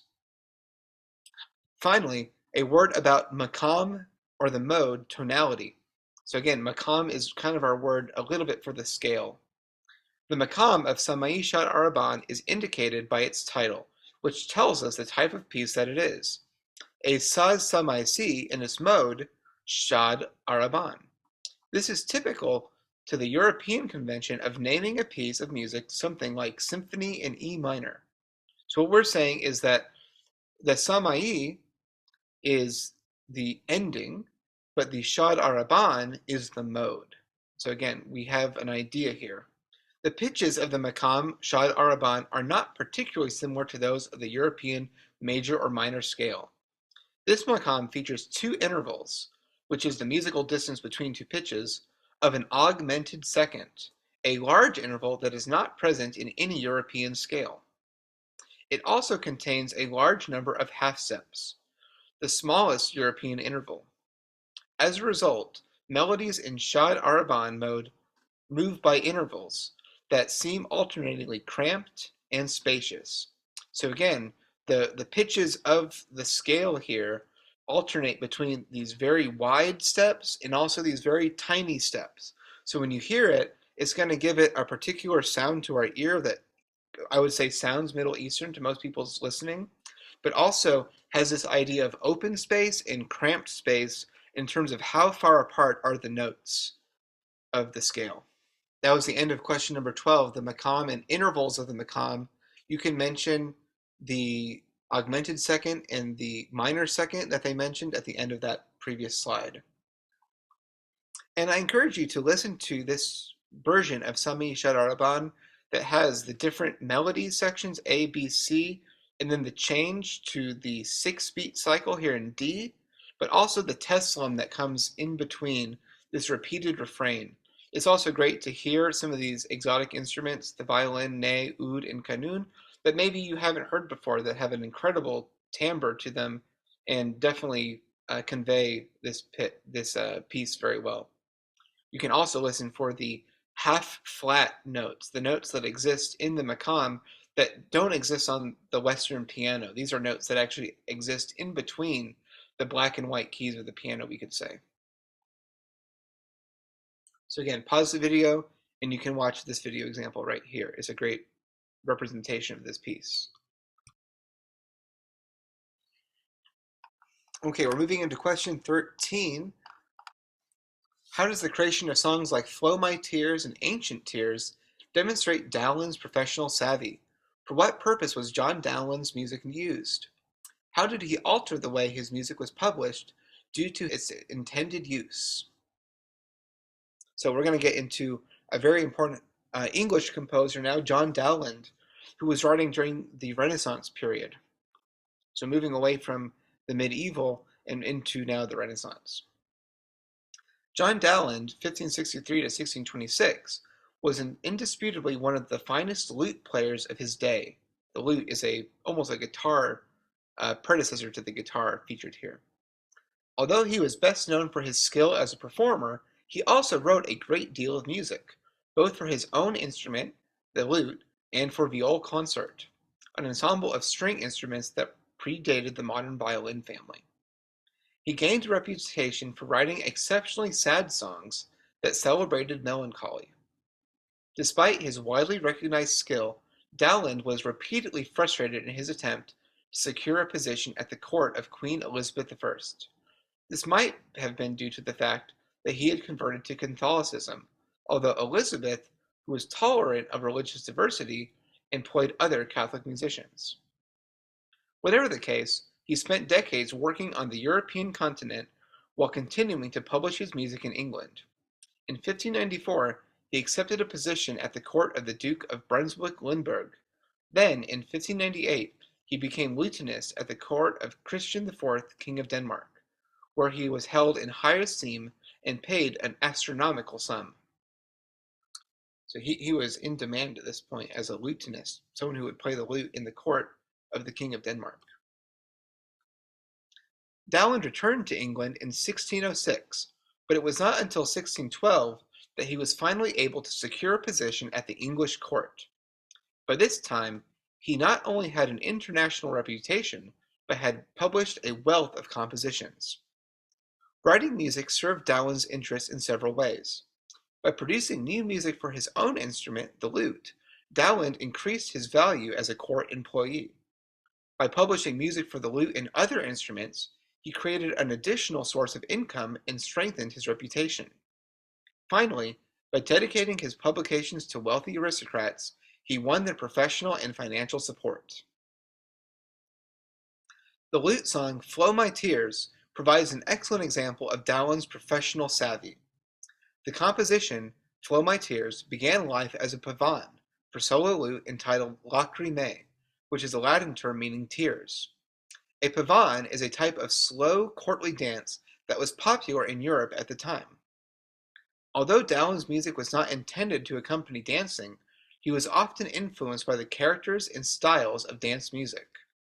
When Lachrimae became Dowland's most popular work, he took the opportunity to capitalize on his success by transforming it into a song. So, one, we can already say that in writing this song, he's demonstrate his professional savvy. He knows that he can get his music published and that he can have an extra source of income. But remember that he's trying to secure a position at the court of the English Queen. So this also gives him the ability to become more well-renowned by strengthening his reputation, by getting his music out into the world and having this international following for his music.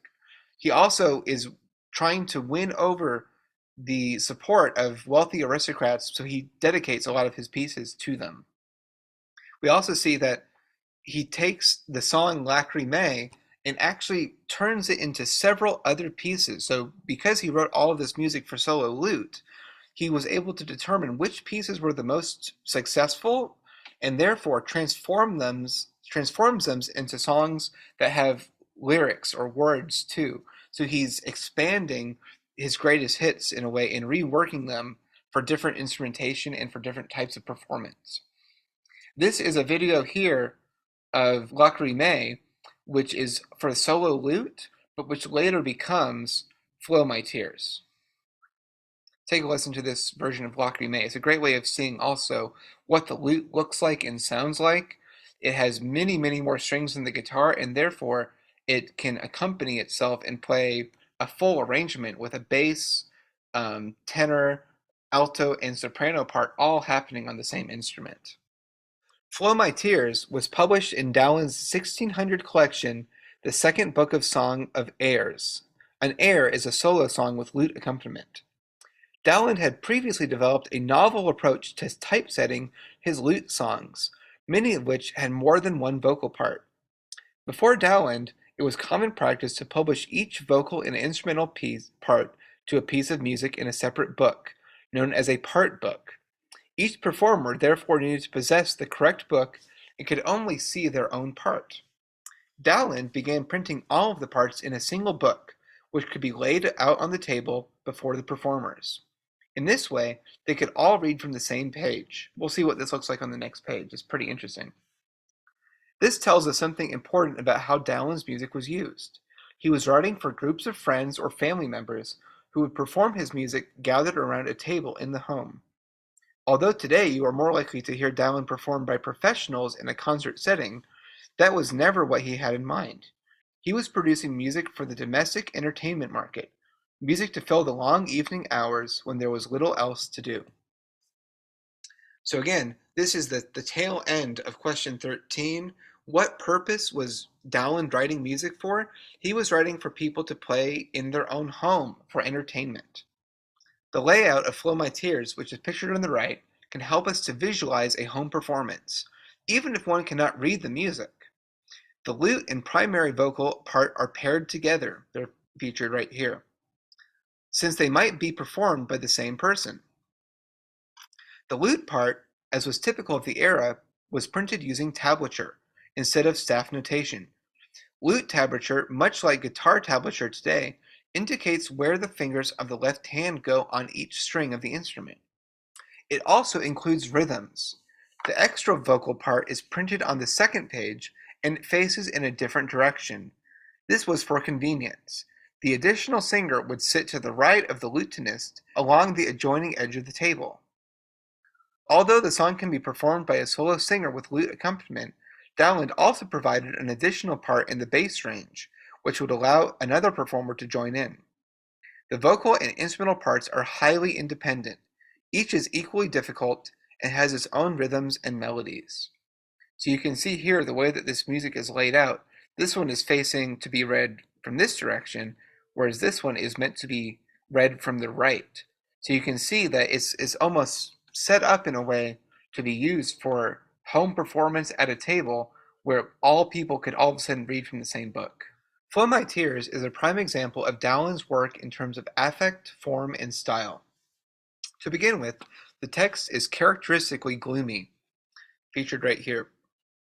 Flow my tears, fall from your springs. Exiled forever, let me mourn. Where night's blackbird her sad infamy sings, there let me live forlorn. I'll let you read the rest here on your own. You can pause the video. But again, as we see with Dowland, his music is often very gloomy, melancholy. So this goes straight into question number 14 right now. What emotions was he trying to elicit with his works? And also, when we talk about form, style, and also the affect, all mentioned right here, we get some good information. The emotional affect and the performance practices. Let's read about this. Dowland, who wrote his own words, expresses the most profound hopelessness. The final stanza, in which he argues that even those who are in hell should be glad that they are not in his position, takes this sentiment to the extreme. We do not, however, need to take this text too seriously. Melancholy was in fashion at the time.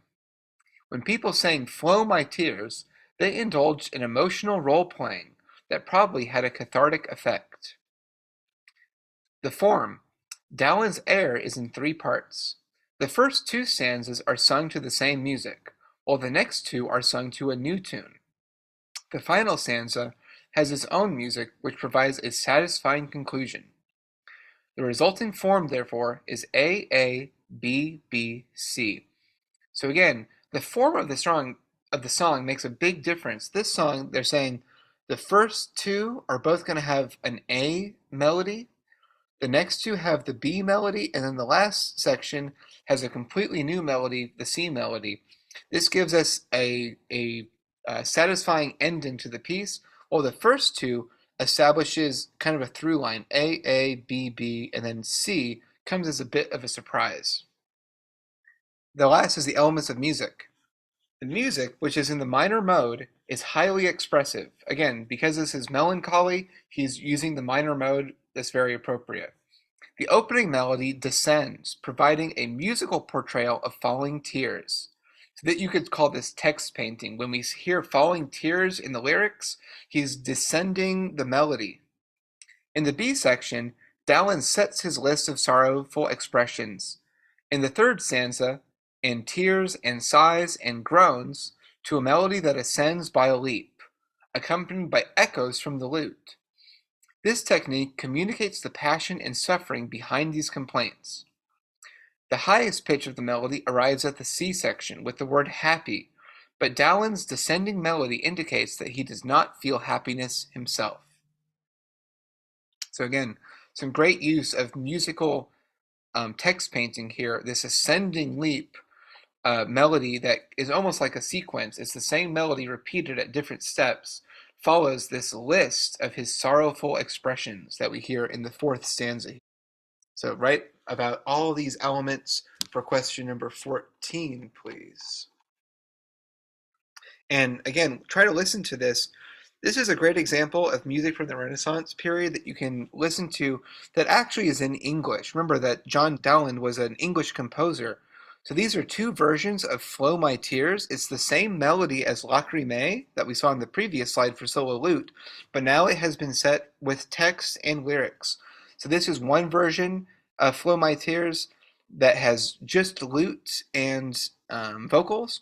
This version, however, has the optional bass melody in it as well. In 1604, Dowland capitalized on the success of Lagrime and Flow My Tears yet again by publishing a further version of the work for viol consort. Again, this is a collection of string instruments. It appeared in a volume dedicated to Anne, the new Queen of England, an effort by Dowland to secure that elusive court position. This time, the composition became the first of a set of pavans entitled Lacrimae, or Seven Tears.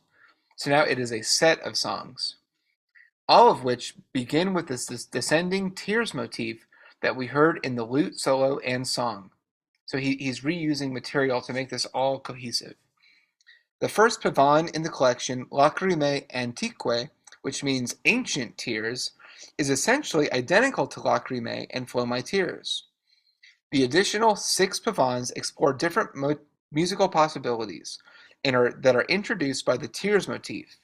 All are profoundly mournful in character. So again, he writes Ancient Tears as a dedication to the Queen of England. At this time, he's trying to get that court position. So this relates again back to the previous question, question 13, that asks about why did he write this piece, Ancient Tears, and how does this show his professional savvy?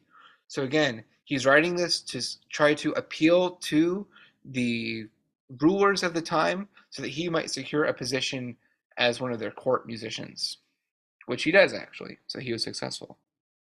And again, he is also being maybe savvy, you could say, because he's using his most popular songs and trying to build a brand for himself essentially as this composer of sorrowful, melancholy songs. Often these all have to do with tears or crying. So there's a through line that can also be heard in the motifs that he incorporates in all of the works. This is question 15. This is a short answer question. As if feeling the need to cement his reputation for melancholy, Dowland followed the set of Lacrimae pavans with a composition entitled Semper Dowland, Semper Dolens, Latin for always Dowland, always mournful. So I always like to include this because it's a great way to remember a little bit about John Dowland. Always Dowland, always mournful. And these are two recordings of this piece, Semper Dowland, Semper Dolens. One is for solo lute. The other version is for an ensemble with the lute and also some strings that was also led by Jordi Savall. Now this is a great video right here that shows a full concert. If you find this kind of music interesting, I would encourage that you listen to it. This is, again, Spanish conductor and musician Jordi Savall, who has worked his whole career to preserve Renaissance and early Baroque music from across Europe. So this is a great collection of pieces. I actually started it on more of an upbeat song because I don't want you to think that all of this music was necessarily sad and melancholy. Throughout this concert, this is called Folios and Romanescos. You're going to hear a lot of upbeat music that features some really interesting instruments that all come from the historical period. So I would say maybe just watch one of the videos now, but when you come back, you can watch the whole thing if you found it interesting. The first one is really good. It has a great drum and percussion accompaniment throughout that gives it a great kind of dance-like feel. Okay, we're moving into questions 16 and 17 with another composer, Barbara Strozzi. So when comparing Dowland and Strozzi, Strozzi comes a little bit later from Dowland, so we're going to see some things that are similar, but also some changes in how the music was perceived at this time. Barbara Strozzi, born 1619 to 1677, like Dowland, was a gifted performer who wrote music for her own use. Also like Dowland, she favored sorrowful laments that showcased her gifts as a performer and composer for extravagant emotional expression. Most of her vocal works concerned suffering caused by unrequited love. Strozzi's unique social position, however, meant that her artistic motivations were quite unlike Dowland's. While her geographic and temporal distance from him, Strozzi lived in Venice and her career began shortly after Dowland's death, meant that her style was significantly different. So she is living in England, or sorry, in Venice, Italy, whereas Dowland was in um, England and then also in Denmark. Strozzi was the adopted daughter of the renowned poet and cultural luminary Giulio Strozzi. Her mother was a servant in Giulio's household. Although Strozzi's birth certificate indicates that her father was unknown, it was almost certainly Giulio himself. This sort of arrangement was not unusual in 17th century Venice. Giulio himself was the illegitimate son of an illegitimate son, while Strozzi would in turn have 4 children out of wedlock. Whatever the case, Giulio took an active interest in his daughter's career as a singer and composer, writing texts for her to sing and facilitating her private performances before the city's artistic elite. So here we see a picture who the name of the picture is Female Musician with Viola da Gamba, which again is like a cello, but is believed to be Barbara Strozzi. We can't know for sure, but this is our best guess that this is a picture of her. In 1637, her father Giulio established a formal academy dedicated to music over which his daughter presided. Academies were an important facet of intellectual life in Venice and other Italian-speaking cities of the era. They were not formal schools, but rather gatherings of educated citizens who came together for discussion and debate. Giulio's named this association the Accademia degli Unisoni. This translates to Academy of the Like-Minded, but also incorporates a music-themed pun on the word unisoni, which can mean unison, in the sense of multiple voices singing the same note. So there's it could mean like-minded, but there's also a pun here. In music, we use the term unison to mean when 2 instruments are playing the exact same note. We call it a unison. At the Academy meetings, Barbara Strozzi suggested topics for debate, judged the forensic skill of participants, awarded prizes, and performed as a singer, probably accompanying herself on the lute. So when you talk about who was Barbara Strozzi, you can say, reference back to this slide, but also talk about some of her duties here at the Accademia. Although Strozzi embarked on a singing career just as opera was becoming big business in Venice, She never appeared on the opera stage. This is important. Although opera offered roles for women, taking to the stage meant social exclusion. A woman who performed in public was assumed to be a prostitute, and indeed, Strozzi herself faced such accusations as her fame grew. By confining her activities to the private sphere, she retained greater social capital. Her decision to perform only in domestic settings also influenced Strozzi's work as a composer, which focused on the chamber genres of aria, a strophic song, and cantata, an extended semi-dramatic work for soloists with accompaniment. While it was typical for 17th century Italian singers to write their own music, Strozzi pursued the task with unusual resolve. In fact, she published more solo vocal music than any other Venetian composer of her era. So that's what I would mention for 16. What were her accomplishments as a composer? She wrote more solo vocal music than anyone else in the city of Venice at this time. In total, she completed and published an astonishing 8 single-author volumes of vocal music. Most of this was secular music with Italian texts, some of which she might have written herself, although she also produced one collection of sacred works with Latin texts. Her volumes, which were published between 1644 and 1664, were highly regarded and widely consumed, and many of her most successful compositions were included in collections alongside the works of other great composers. While Strozzi performed before small groups of connoisseurs in a domestic setting, therefore, her music was also available for others to perform at home for their own entertainment, or for gatherings of family and friends. Like many secular cantatas, this one features a refrain, "My tears, why do you hold back?" that appears 3 times, once at the beginning, once in the middle, and once at the end. So again, a secular cantata is a non-religious collection of, or a non-religious vocal piece. As an example of text painting, the melody to which the words "My tears" is sung descends from the top of the singer's range, dripping down in a vivid impression of falling tears. It is full of tortuous intervals and sigh-like ornaments that communicate the singer's distressed emotional state. So again, just like Dowland, the tears are represented through descending melodic figures. This is an example of text painting.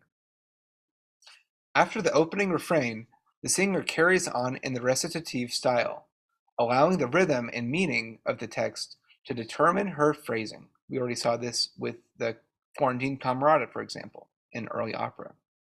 Strozzi continues to employ text painting, such as with the drawn-out descending chromatic line on the word pain, which is dolore in Italian, and the gasping pause in the middle of the word breathe, respiro in Italian. Strozzi finally settles into a metered rhythm with the passage on the text, "And you, sorrowful eyes, you don't cry." This type of music, more structured than recitative, but less formal than an aria, is termed arioso. Again, Strozzi employs text painting in the form of repeated descending sighs. So this is all referencing question 17 here. This is followed by the refrain, which leads into an aria. This is the most formal part of the cantata, a collection of pieces for voice with instrumental accompaniment, and the only passage of music in which 2 stanzas of text are sung to the same melody.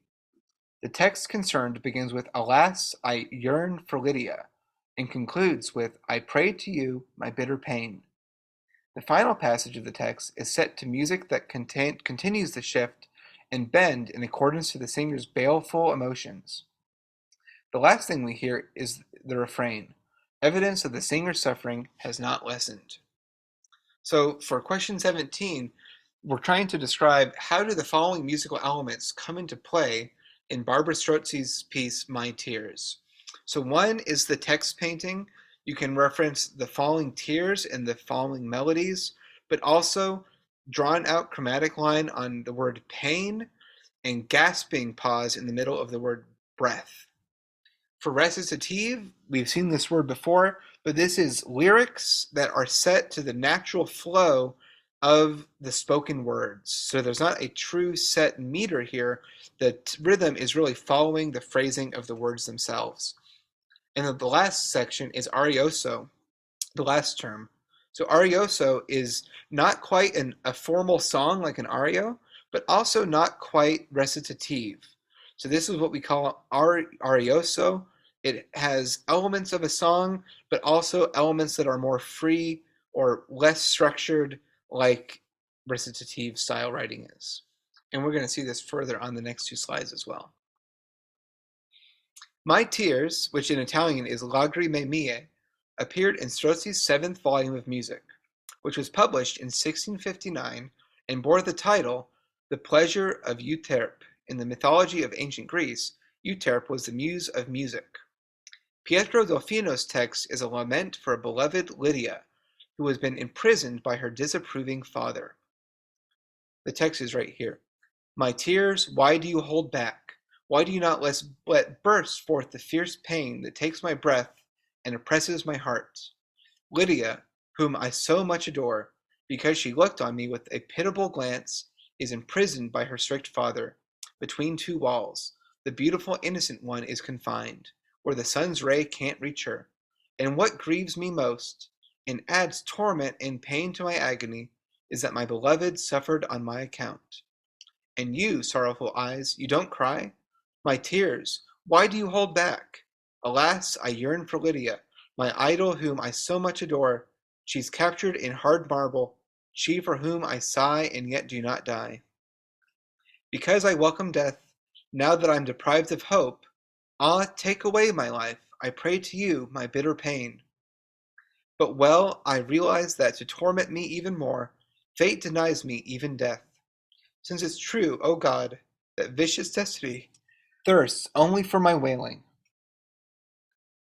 My tears, why do you hold back? So here's our text, and this is a image that shows actually the original publication of Strozzi's work. Now here, listen to Barbara Strozzi's My Tears. The video is right here, and it follows along with these minute and second markings. Again, the text is in Italian, but you can hear these ideas of the melody, the recitative passages, the triple meter, quadruple meter, some repetition. All of these elements I want you to try to listen for. It's also nice that at the second markings they give you the English translation of some of these texts too, so that you kind of know the main idea that's being expressed at that time. And if you enjoyed this, this is a full video recording which shows a live representation of the same piece, Lagrime Mie, by Barbara Strozzi. And important to know that Strozzi was one of the first female composers to have their music published under their own name. Okay, we're coming to the next section of the chapter. This is all about 18th century domestic chamber music, and we're going to be looking at an example from Franz Joseph Haydn. Over the course of the 18th century, the demand for domestic music continued to grow. Instrumental music in particular saw a rise in popularity as entertainment for the concert hall, the court, and the home. The new genres of instrumental chamber music came into existence, the most important of which was the string quartet. Chamber music differs from orchestral music in three important ways. First, it requires only a few players, usually between 2 and 8. Second, each of those players has their own part, while in an orchestra, whole sections of string players are assigned the same part. Finally, chamber music does not require a conductor. Chamber music, therefore, is suitable for small performance spaces and emphasizes communication between the individual performers. So without a conductor, the musicians have to be very in sync and communicating through their musicianship, through their playing, through their body language. They have to be really connected because they don't have that figure, the conductor, leading them. A string quartet is a type of chamber ensemble composed of 2 violins, a viola, and a cello. The term string quartet can refer either to a group of players or to a composition. Although today professional string quartets give concerts and make recordings, the genre was at first oriented primarily toward amateurs who purchased sheet music and played at home for their own entertainment. String quartets also provided music for dinners and social gatherings. The most important early composer of string quartets was Franz Joseph Haydn, who lived from 1732 to 1809, whose creative contributions to the genre set the standard for generations to follow. Like I said, Haydn is oftentimes called Papa Haydn by other composers because he was such a huge influence on classical music at this time. And later on, we're going to look at his string quartet, Opus 33, number 2, which is nicknamed The Joke. So, Franz Joseph Haydn was born to working-class parents in a remote Austrian village. Neither his father, a wheelwright, nor his mother, a cook, had any musical training, but they recognized their son's talents and arranged for him to live with a relative who could provide educational opportunities. Then, in 1739, the music director at St. Stephen's Cathedral in Vienna, George von Rutter, heard Haydn sing and offered him a position in the cathedral choir. For the next 9 years, Haydn lived with Rutter, during which time he studied and performed music. When Haydn's voice broke in 1749, however, he was suddenly out of a job, and he spent several difficult years trying to scrape together a living as a freelance musician. In mid-18th century Vienna, there were few opportunities for a musical career outside of a church or court employment. In 1757, Haydn finally obtained the latter when he became music director for Court Morzine. His fine work with the Count's private orchestra won him a similar position 4 years later with the Esterhazy family, whom he served for the remainder of his life. And here's a portrait of Haydn in 1791. So when you think about this time period of classical period music, this is around the time 1791 as the Founding Fathers in America, 1776. So it really isn't that long ago. The position of music director for the Esterhazys was among the most desirable for the German-speaking world. This was a really good job. Although Haydn served informally as music director from 1761, he was not officially awarded the title until his predecessor passed away in 1766. The Esterhazy family was both wealthy and powerful, exercising great influence within the Habsburg Empire. In addition, Prince Nicolaus I, who headed the family from 1762 to 1790, was a great music lover and ardent supporter of Haydn. For this reason, Haydn was granted an unusual amount of creative freedom, and his work was met with appreciation. All the same, Haydn was a servant. As such, he was obliged to perform a variety of duties and occupied a low social rung. So we're already getting a little bit here into question number 19, talking about the circumstances of Haydn's life and employment, that how does this influence his approach to creating music? And we'll see later, how do his circumstances change in 1779? Okay, so already we can see, because the head of the family was Prince Nicolaus I, he was a music lover and a supporter of Haydn. This meant that Haydn had a lot more freedom than other people who had these types of jobs. He was well appreciated and therefore given some freedom in his creative output. Let's continue here. Haydn did not just compose music. He was responsible for all musical entertainment, large and small, that took place in the Esterhazy household. This included the weekly staging of an opera and 2 concerts, special performances in honor of guests, and the provision of chamber music for domestic entertainment. Prince Nicolaus was himself a musician. He played an unusual instrument called the baritone, which resembles a bass viol with extra strings that could be plucked. Although the baritone was never popular and soon disappeared altogether, the fact that it was favored by the prince meant that Haydn had not only to compose music for the instrument, but to accompany the prince when he played. In total, he produced about 200 chamber works for baritone, most of which are trios for baritone, cello, and viola, which was Haydn's instrument. The baritone part is always prominent, but never too difficult, as suited the prince's abilities and desires. These pieces are seldom performed today, and it is easy to look on them as a wasted effort. They remind us, however, that Haydn often composed on command, and that his own artistic inclinations were secondary to the requirements of his employer. So this is already another interesting part of Haydn's musical legacy, is that he had an influence in that he had to keep his employer happy. So he wrote a ton of music for this instrument right here, the baritone, which really was not very popular. But because it was the prince's favorite instrument and he happened to play it, he wrote a lot of music that featured it. And he also wrote parts that were interesting, they were prominent, but never too difficult. So again, he's trying to make his employer happy. As a servant in the Esterházy household, Haydn followed the prince as he moved between the various Esterházy estates. Principal among these were the ancestral palace in Eisenstadt, which is now in eastern Hungary, and a new summer palace, Esterházy, built by Prince Nicholas in 1766. Although both palaces were well equipped for musical performances, they were far from the urban center of Vienna, and Haydn's duties, therefore, meant that he was isolated from musical trends. So again, this is a huge part of Haydn's life, the fact that he was often isolated from other musicians in the popular cultural center of Vienna means that he's creating his own approach to music. As a result of Haydn's isolation, he developed a unique approach to composition, innovating in terms of form and style. His fame grew slowly, and in 1779 he found himself in a position to renegotiate his contract with the Esterházys.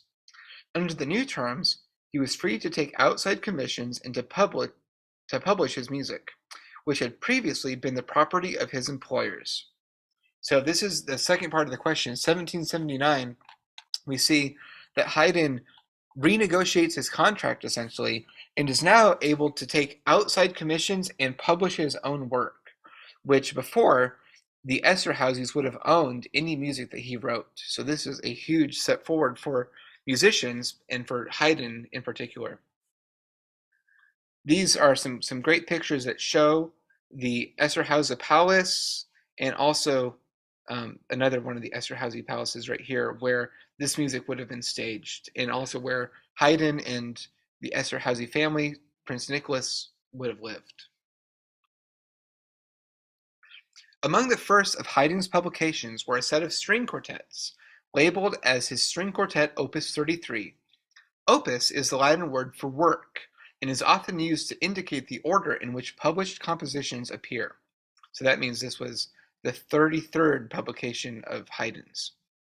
The label indicates that this was Haydn's 33rd publication, but of course, he had composed a great deal more than that. Most of his works, however, were intended for the private use of his employer, and were therefore never published. But when it came to the world of commerce, it made sense for Haydn to publish chamber works. There was a thriving market for sheet music intended for use in domestic entertainment. Haydn's Opus 33 string quartets were dedicated to the Grand Duke Paul of Russia, and they were first performed in the Viennese home of his wife.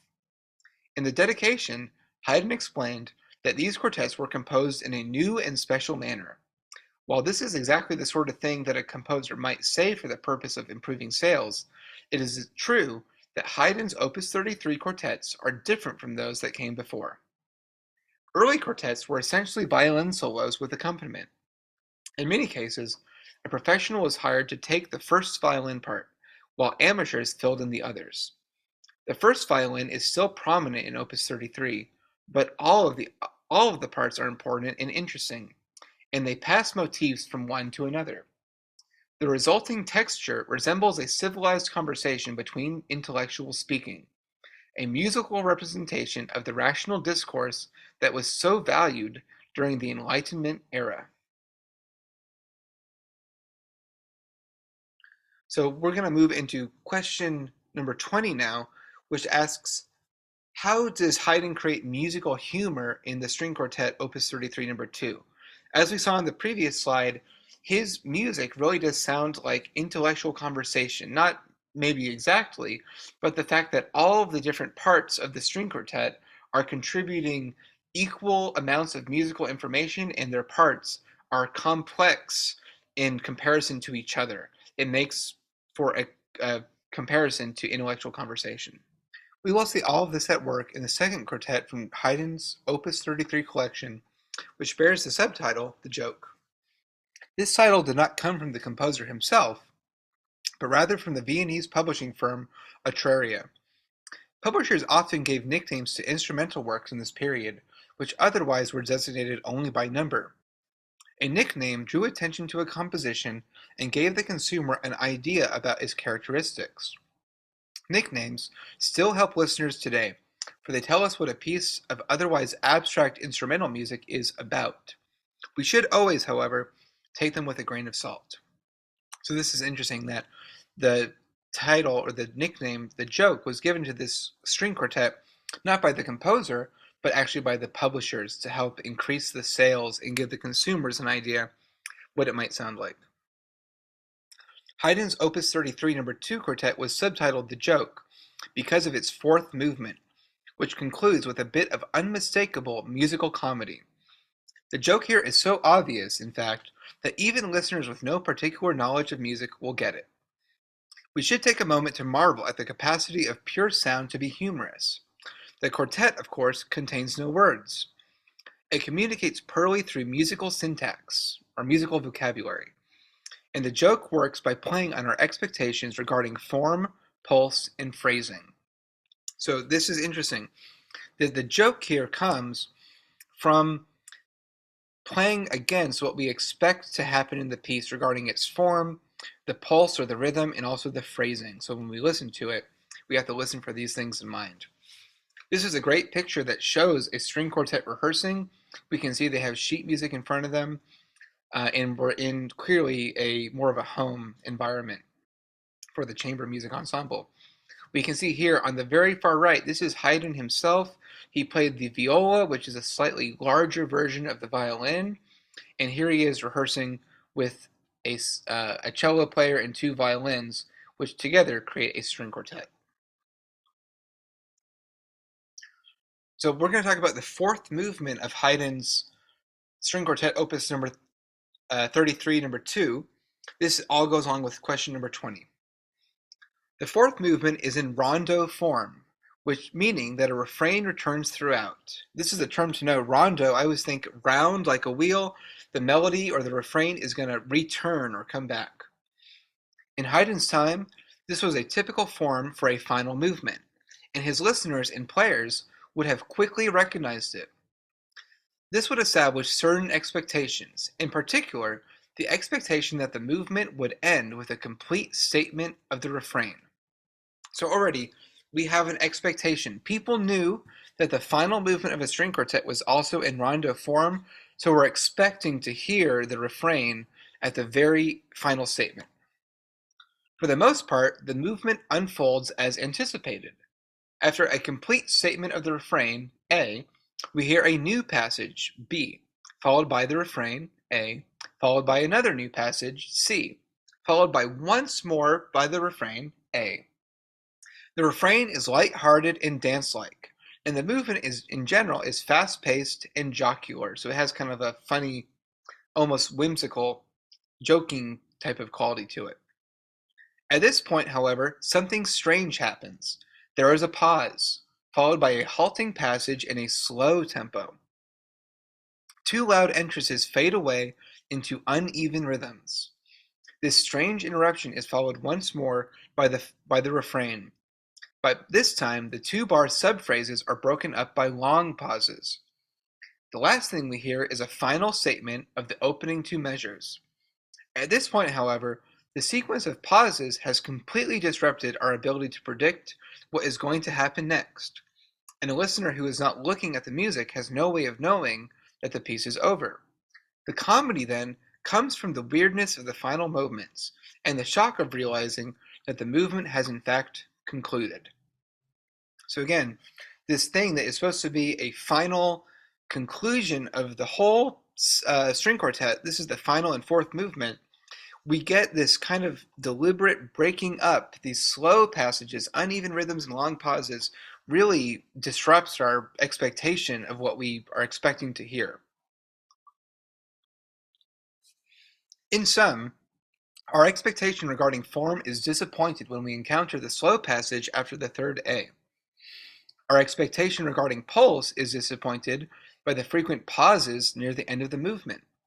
And our expectation regarding phrasing is disappointed when the piece concludes 1/4 of the way through the principal phrase of the refrain. This last disappointment is particularly significant, for Enlightenment-era composers place a high value on stable, symmetrical musical phrases. For classical period composers such as Haydn, symmetry and balance, along with predictable harmonic progressions and clear textures, were signs of rational thinking. They also reflected the architecture of ancient Greece, which provided a model across the arts of the classical era, which was 1750 to 1815. We hear such phrases in the first movement of the quartet, which also contains humorous elements, although they are not quite so obvious to the average listener. So this is big right here. The fact that for the classical era, the classical period, symmetry and balanced phrase structures and symmetry in phrasing was viewed as being rational or enlightened thinking. So a string quartet often had very set phrasing, and that phrasing would be consistent throughout the piece. By doing this at the end of the final movement, Haydn is clearly breaking from that tradition and therefore providing a bit of a joke to the listeners. So check out this video which shows just the final movement, the fourth movement of this string quartet, Opus 33, number 2 by Haydn. It has the joke toward the end of it, and you can hear, they kind of mark here, the secondary theme, the closing theme, the repetition, and the development. Okay. The first movement of the Opus 33 number 2 quartet is in sonata form, which was described in chapter 7. The primary theme is in ternary ABA form. In each of the phrases is 4 measures in length. The phrase contains call and response between the two parts. The first violin plays a motif that is echoed by the second violin and viola. The first sign of disruption in humor comes near the end of the exposition, when the first violin launches into an uncharacteristically virtuosic and excited passage that momentarily spoils the mood of elegance and restraint. More humor comes in the development after a particularly serious passage that explores the motifs of the primary theme. A return of the virtuosic and excited passage leads to an abrupt and unsatisfying cadence. This is followed by what seems to be the return of the primary theme and therefore the recapitulation within the sonata form, but the theme is in minor, not major. As if realizing its mistake, the theme peters out and relaunches in the correct key, thereby inaugurating the recapitulation. These minor details would only be appreciated by those steeped in the musical traditions of the era. That, however, is exactly the kind of person for whom Haydn was writing. His consumers were the amateurs who played this music for their own amusement, and who therefore were intimately familiar with its conventions, and the aristocrats who enjoyed the chamber music that was performed in their homes on command. Today, aristocrats have been replaced by avid concert-goers, but amateurs still enjoy playing string quartets for no audiences but themselves. The existence of organizations like the Associated Chamber Music Players, which serves to connect amateur chamber musicians and facilitates reading sessions and workshops, attests to the continued popularity of chamber music as domestic entertainment. So this final section is more talking about the modern day, how people are still using chamber music as a way of entertaining themselves as musicians. The previous information here talks much more about the humor in the first movement of this quartet, the idea that the disruption in humor comes from the violin soloist is kind of out of nowhere, this virtuosic passage from the first violin. But we also see some humor in that when we expect to see the recapitulation, remember that in sonata form, we're going to have the exposition, then the development, then a recapitulation, which is basically recapping the ideas of the beginning, the exposition. We expect to hear that, but instead we hear the same theme in the minor mode, whereas before it was in the major mode. So this mistake is almost becoming self-referential in this example, where as if it was a mistake, they relaunch into the recapitulation, but now into the correct key of major. So that can be your response for question number 20. And I would encourage you to listen to this video, movement 1 of the string quartet that we're talking about, The Joke by Haydn. And if you enjoyed that, you can watch this video here, which shows all 4 movements of Haydn's string quartet, Opus 33, number 2, The Joke. All 4 movements played exceptionally well by the Red Dot Baroque. Okay, we're going to jump into Clara Schumann, who lived from 1819 to 1896. So we're really jumping into the Romantic era of composition after the classical era that we saw with Haydn. We're going to look most closely at her piano trio in G minor, which is a really beautiful piece of music. Clara Schumann, 1819 to 1896, was the leading piano virtuoso of her day. Her legacy as a solo performer still impacts pianists who learn selections from a repertoire that she established and give recitals according to her standards. Schumann was the first pianist to regularly perform from memory. Schumann also profoundly influenced the development of piano technique through her work as a teacher. So already when we talk about Clara Schumann's impact on the piano world even today, one of your homework questions, this is referring to that right here. As a composer, Schumann primarily created music for her own use, including a piano concerto, solo piano works, chamber music, and songs with imaginative piano accompaniments. Although her compositions were well received, Schumann always harbored misgivings about her abilities in that arena. Her self-doubt reflected a societal bias against female composers that was prevalent in the 19th century. So already kind of foreshadowing a later question that talks about some of the challenges and adversity that she faced due to her gender. Clara Schumann, who was born Clara Wieck, was the daughter of renowned piano pedagogue Friedrich Wieck. From the moment of her birth, Wieck planned to mold Schumann into a brilliant piano virtuoso. He provided her with daily instruction in all facets of music and required diligent practice. She was soon eliciting praise with her public performances and was touring Europe to give concerts as a teenager. At the age of 9, her performance in the home of one of Wieck's friends inspired a listener, Robert Schumann, to abandon the study of law and enroll as a student of Wieck. Robert, who was 18, moved into the Wieck household and set about the task of becoming a piano virtuoso himself. He never succeeded, but he and Clara developed a close relationship. When she turned 18, Robert proposed and Clara accepted. Wieck, however, was furious and refused to permit the union. The couple took their case to court and were finally able to wed in 1840. Throughout this period, Schumann continued to manage the household and support her husband. She composed little, although not because Robert discouraged her. Indeed, she thought he was a particularly gifted composer and lamented the fact that she was unable to commit more time and effort to the task. Schumann herself expressed doubts founded on her sex.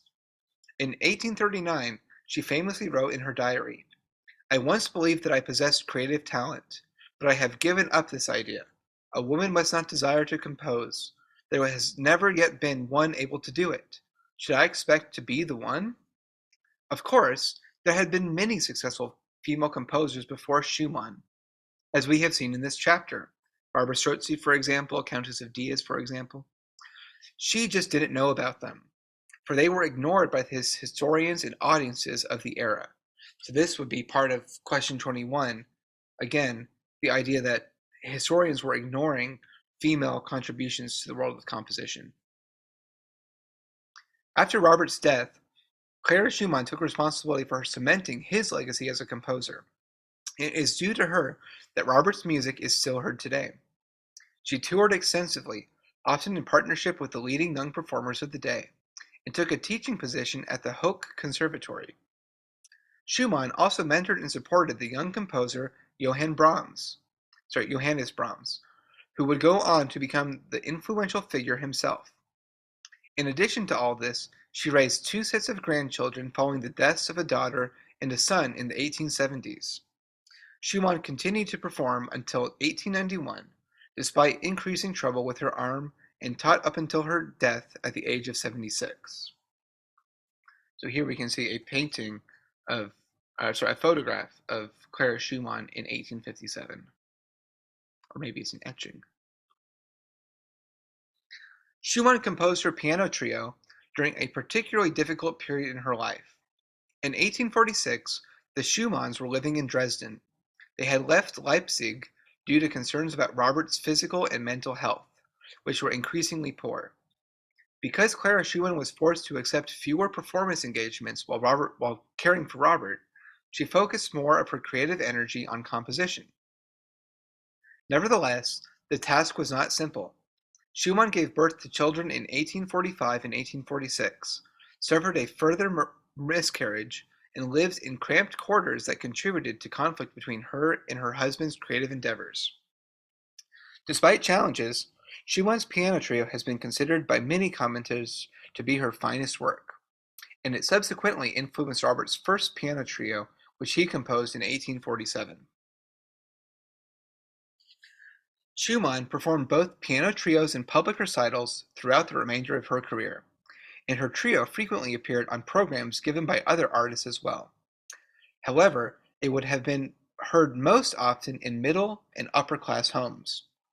The market for piano music, including both solo and chamber compositions, was largely driven by young women, who were expected to master the instrument as part of a respectable upbringing.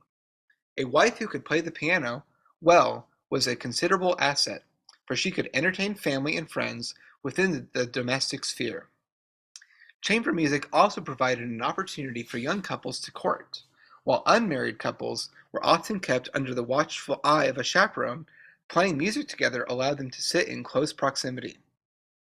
In this context, we can witness Schumann's piano trio as a testament to her personal suffering, a reflection of her musical training and interests, and an example of domestic music.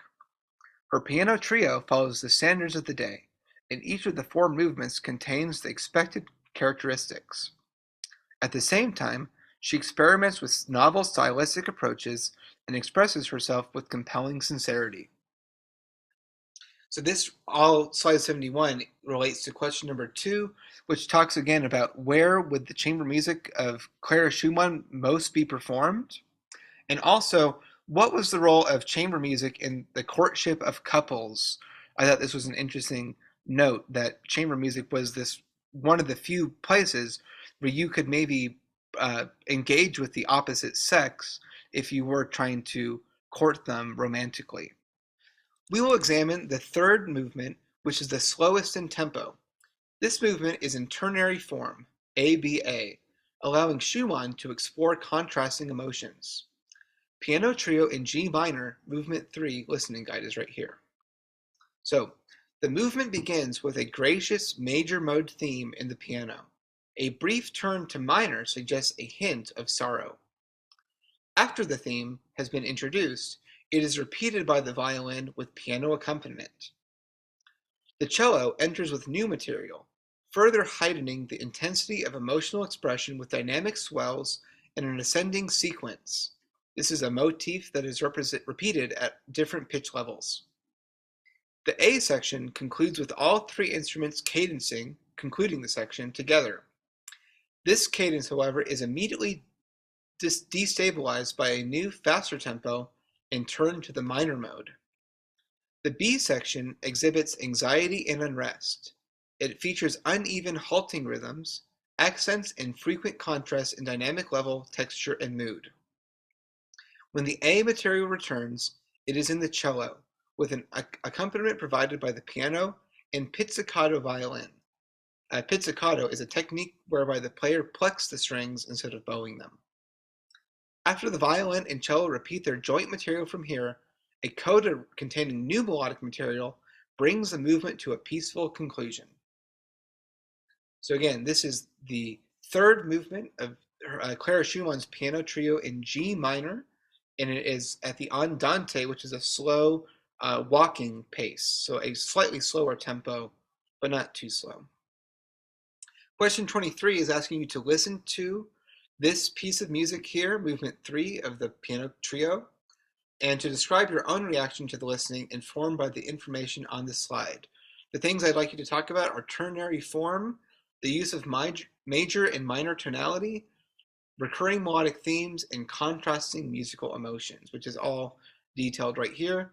But make sure that you listen to the video so that you can actually comment on how do these musical elements really hit you as a listener as well. And if you enjoyed listening to Clara Schumann on the previous slide, you can listen to her complete piano trio, all four movements, here in this video. Also very well played and performed. And some resources for further learning. If you found any of these things interesting, you can check out these books and read them on your own, talking about the Troubadours, classical music traditions, Sergeant Pepper, Haydn, John Dowland, Clara Schumann, and music of the 17th and 18th centuries. And just to put this all into perspective, I've given you this musical timeline, which shows roughly when each of these periods was happening. So today we learned about the medieval period with the Troubadours, the Renaissance period with John Dowland and Barbara Strozzi, who they kind of start to merge into the Renaissance and the Baroque era a little bit. We saw Haydn with the classical era, and then Clara Schumann with the Romantic era, and even further, we saw the Beatles in the 20th century and 21st century, even though it is popular music. So we covered quite a lot today. Again, I encourage you to take up this homework assignment in sections. Try to pace yourself so that you're not doing everything at the last minute, and really enjoy listening to these beautiful pieces of music. If you have any questions, feel free to shoot me a message or to set up some office hours, and I'd be happy to help anyone with this assignment. Have a great week, and I'll see you guys next week for Chapter 9.